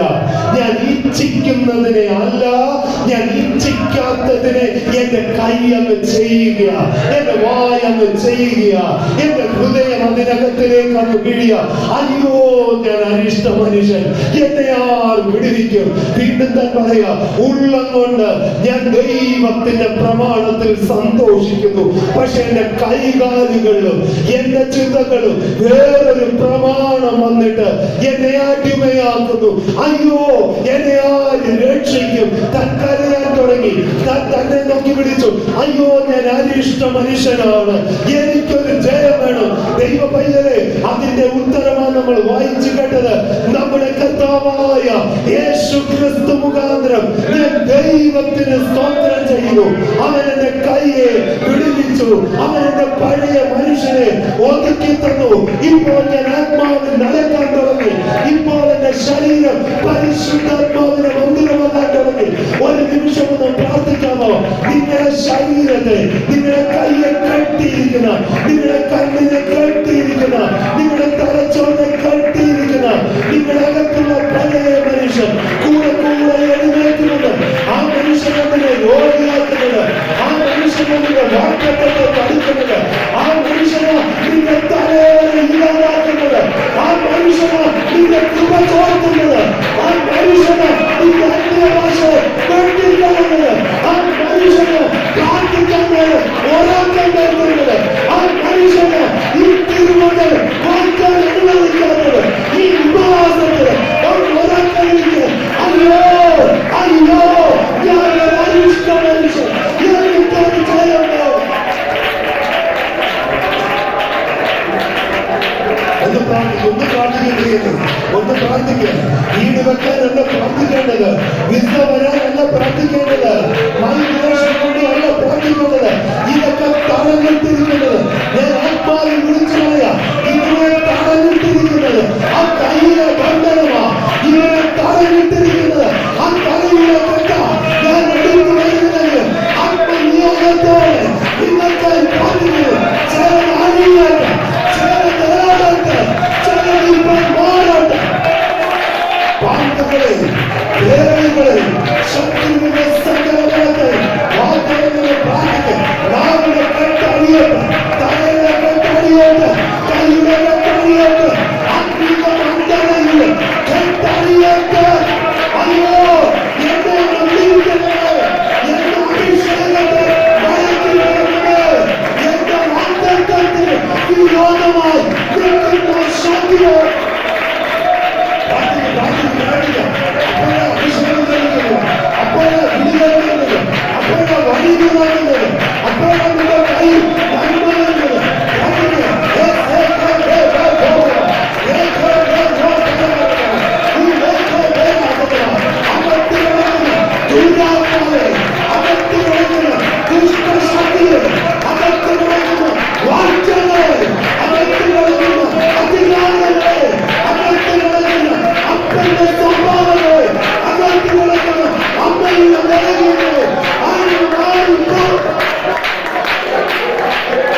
മനുഷ്യനെ മീതെ നമുക്ക് പുതുമനുഷ്യനെ ധരിക്കാൻ പറ്റും. ഞാൻ നിങ്ങളോട് പറയാം, നിങ്ങളുടെ ശരീരത്തോട് ഒരു വാഗ്ദത്വവും ഇല്ല, നിങ്ങളുടെ പ്രാണനോട് ഒരു വാഗ്ദത്വവും ഇല്ല. നിങ്ങളുടെ വാഗ്ദത്വം മൊത്തം കിടക്കുന്നത് നിങ്ങളുടെ രക്ഷിക്കപ്പെട്ട ആത്മാവിൽ. കേൾക്കുന്നുണ്ടോ? ആത്മാവിൽ ഇങ്ങനെ ഓരോന്ന് അഴിക്കപ്പെടാം, നമ്മുടെ ശരീരത്തിൽ സൗഖ്യം വരുന്നു. സ്തോത്രം. ഇങ്ങനെ ഒരാളെ കർത്താവ് സൗഖ്യമാക്കി പാരമ്പര്യ രോഗത്തിൽ നിന്ന്. സ്തോത്രം. അത് നമ്മൾ വൈകിട്ട് പ്രാക്ടീസ് ചെയ്യും. വൈകിട്ട് 2 മണിക്കൂറെങ്കിലും ശുശ്രൂഷ അനുഭവിക്കാൻ നിങ്ങൾ ഒരുങ്ങി പ്രാർത്ഥിച്ചു. ഇന്നുകൊണ്ട് എല്ലാ ദുഃഖങ്ങളും തകരണം. അപ്പൊ 2 കാര്യം ഇനി എനിക്ക് 5 മിനിറ്റ് ആവുന്നത്. അവസാനത്തെ പ്രത്യേകിച്ച് ഇന്നലെ ഈ ചർച്ചിൽ സ്തോത്രം സമയമെത്തുന്നതിന് മുൻപ് ഒരാളോടൊരു മരണത്തിന്റെ പോരാട്ടം ദൈവത്തിന്റെ ആത്മാവിനത് കാണിക്കാൻ പറ്റും. നിങ്ങൾ പ്രാർത്ഥിച്ചുകൊണ്ടിരുന്നാൽ മതി. സ്തോത്രം. അധികം വചനത്തിൽ കൂടെ തെളിയിക്കാൻ പോവാം. അവസാനത്തെ വാക്യമായി അവസാനത്തെ ജയിക്കേണ്ടത് ഏറിയ സമയത്തിന് മുമ്പുള്ള മരണങ്ങൾ, പരിമിതികൾ. 1 കൊരിന്ത്യർ ലേഖനം, അതാണ് ഈ ചർച്ചയിൽ എഴുതി വെച്ചിരിക്കുന്നത്. 1 കൊരിന്ത്യർ ലേഖനം 15:57. വേഗം വായിക്കാം. 1 കൊരിന്ത്യർ 15:57.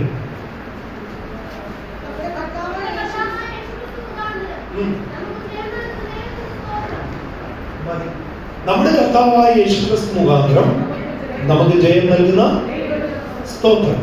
ഇത് നിങ്ങൾ ശ്രദ്ധിക്കുക, ഇത് 57-ാമത്തെ വാക്യം. അപ്പൊ ഏതിൽ നിന്നാ ജയം കിട്ടിയത്? അത് നമ്മൾ അന്വേഷിച്ച് അവിടെ നിന്ന് കണ്ടെത്തിയത്. 55-ാമത്തെ വാക്യം, 56 നോക്കൂ.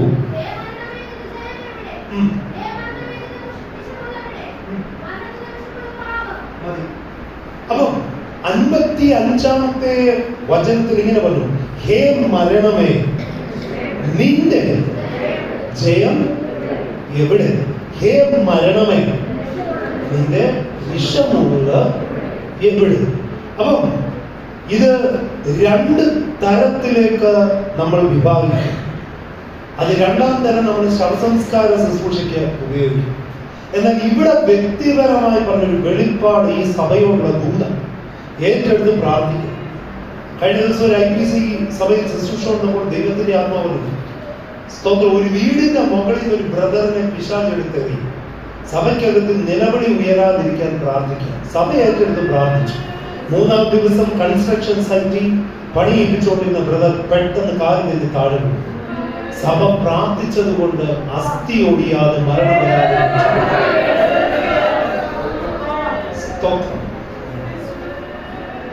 ഒരു 3-ാമത്തെ റോയ്ക്കും 5-ാമത്തെ റോയ്ക്കും ഇടയിലാണ് ഈ ശക്തി വ്യാപിക്കുന്നത്. സഹോദരന്മാരുടെ ഇടയിൽ സ്തോത്രം. ചേർന്നിരിക്കുന്ന 3-ാമത്തെ റോ തൊട്ട് 5-നിടയിൽ ഇരിക്കുന്നവരെല്ലാം വളരെ ശക്തമായി പ്രാർത്ഥിക്കുന്നു.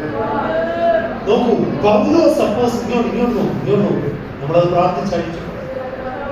സ്തോത്രം. പൗലോസ് അപ്പോസ്തലന്റെ ജീവിതത്തിൽ അനനിയാസ് ചെന്ന് കൈവെക്കുമ്പോൾ, എന്നെ ശ്രദ്ധിക്കണം പ്ലീസ്, എന്റെ സമയം തീരും. പൗലോസ് അപ്പോസ്തലന്റെ ജീവിതത്തിൽ അനനിയാസ് ചെന്ന് കൈവെക്കുമ്പോൾ ഒത്തിരി ആലോചന പറഞ്ഞു. അല്ലെ, ഞാൻ നിന്നെ രാജാക്കന്മാരുടെ മുമ്പിൽ നിർത്തും, ജാതികൾക്ക് മഹത്വമാക്കും, ഞാൻ തെരഞ്ഞെടുത്തൊരു പാത്രമാണ്. പക്ഷെ ഇത് പറയുന്ന പൗലോസ് 3 പ്രാവശ്യം മരണത്തെ നേരിട്ടു സമയമാകുന്നതിന് മുമ്പ്. ഇതാണ് എനിക്ക് കൈമാറാനുള്ള ദൂതം. ഇതാദ്യമായിട്ട് ദൈവം എനിക്ക് തരിക. അപ്പൊ വിഷയം അത്ര സീരിയസ് ആണ്. ഒന്നേ ഒരു രോഗം വരാം, ഒന്നേ ഒരു ആക്സിഡന്റ് വരാം, എല്ലാ വേറെ എന്തെങ്കിലും മരണകരമായ അനുഭവം പിശാച് ഒരുക്കി അതിന്റെ ലൈവായിട്ട് ഞാൻ കണ്ടു. അതുകൊണ്ട് ഈ വചനം പറഞ്ഞതിനെ വെട്ടാൻ പോവുക. 1-ാമത്തെ വാക്യം ഞാൻ വായിക്കുന്നു. അപ്പോസ്തല പ്രവൃത്തി 14:19 ഞാൻ വായിക്കുന്നു. സ്തോത്രം. 1-ാമത് പൗലോസ് നേരിട്ട മരണം സമയത്തിന് മുമ്പ് കൊല്ലുവാൻ നോക്കിയ ശക്തി. എന്നാൽ അന്ത്യോക്യയിൽ നിന്നും ഇക്കോനിയിൽ നിന്നും യഹൂദന്മാർ വന്നുകൂടി പുരുഷാരത്തെ വശത്താക്കി പൗലോസിനെ കല്ലെറിഞ്ഞു. അടുത്ത വാക്ക് എല്ലാവരും നോക്കി. അവൻ മരിച്ചു എന്ന് വിചാരിച്ചിട്ട് അവനെ പട്ടണത്തിന് പുറത്തു കൊണ്ടിരിക്കണം. ഹലോ, അപ്പൊ ദൈവത്തിന്റെ സമയമാകുന്നതിന് മുമ്പ് അവൻ വിചാരിച്ച് അവൻ മരിച്ചത് അതേപോലെ എറിഞ്ഞങ്ങ് വീഴ്ത്തി. എഴുതുന്നതോ ഒരു തുടിപ്പ് മാത്രമേ ഉള്ളൂ, വായിച്ചെടുത്ത് ദൂരെ കളഞ്ഞു. പക്ഷെ ഇന്ന് പകൽക്കാലം നമ്മൾ അവസാനം വായിച്ച വചനം ഉറക്കെ പറഞ്ഞ നമ്മുടെ കർത്താവായ നമ്മുടെ കർത്താവായ യേശു ക്രിസ്തു മുഖാന്തരം മരണത്തിന് മേൽ നമുക്ക് ജയം നൽകി തരുന്ന ദൈവത്തിന്റെ ശക്തിയോട് നമ്മൾ എല്ലാവരും പറയും. ഒരിടത്തും നമ്മൾ വേറെ ആരുടെ മേൽ ആ ശക്തി പോയി കയറാതിരിക്കണം. ഉപവാസം നടക്കുമ്പോൾ ഗോളികളെ ജയമായിരിക്കും. നമ്മൾ ഉറക്കെ പറയും, നമ്മുടെ കർത്താവായ യേശു ക്രിസ്തുവാണ്. ഇനി ഓരോരുത്തരും പറ, എന്റെ കർത്താവായ യേശു ക്രിസ്തുവാണ്. എനിക്ക് ജയമുള്ള ആഗ്രഹം. ദൈവത്തിന്റെ സ്തോത്രം, സ്തോത്രം.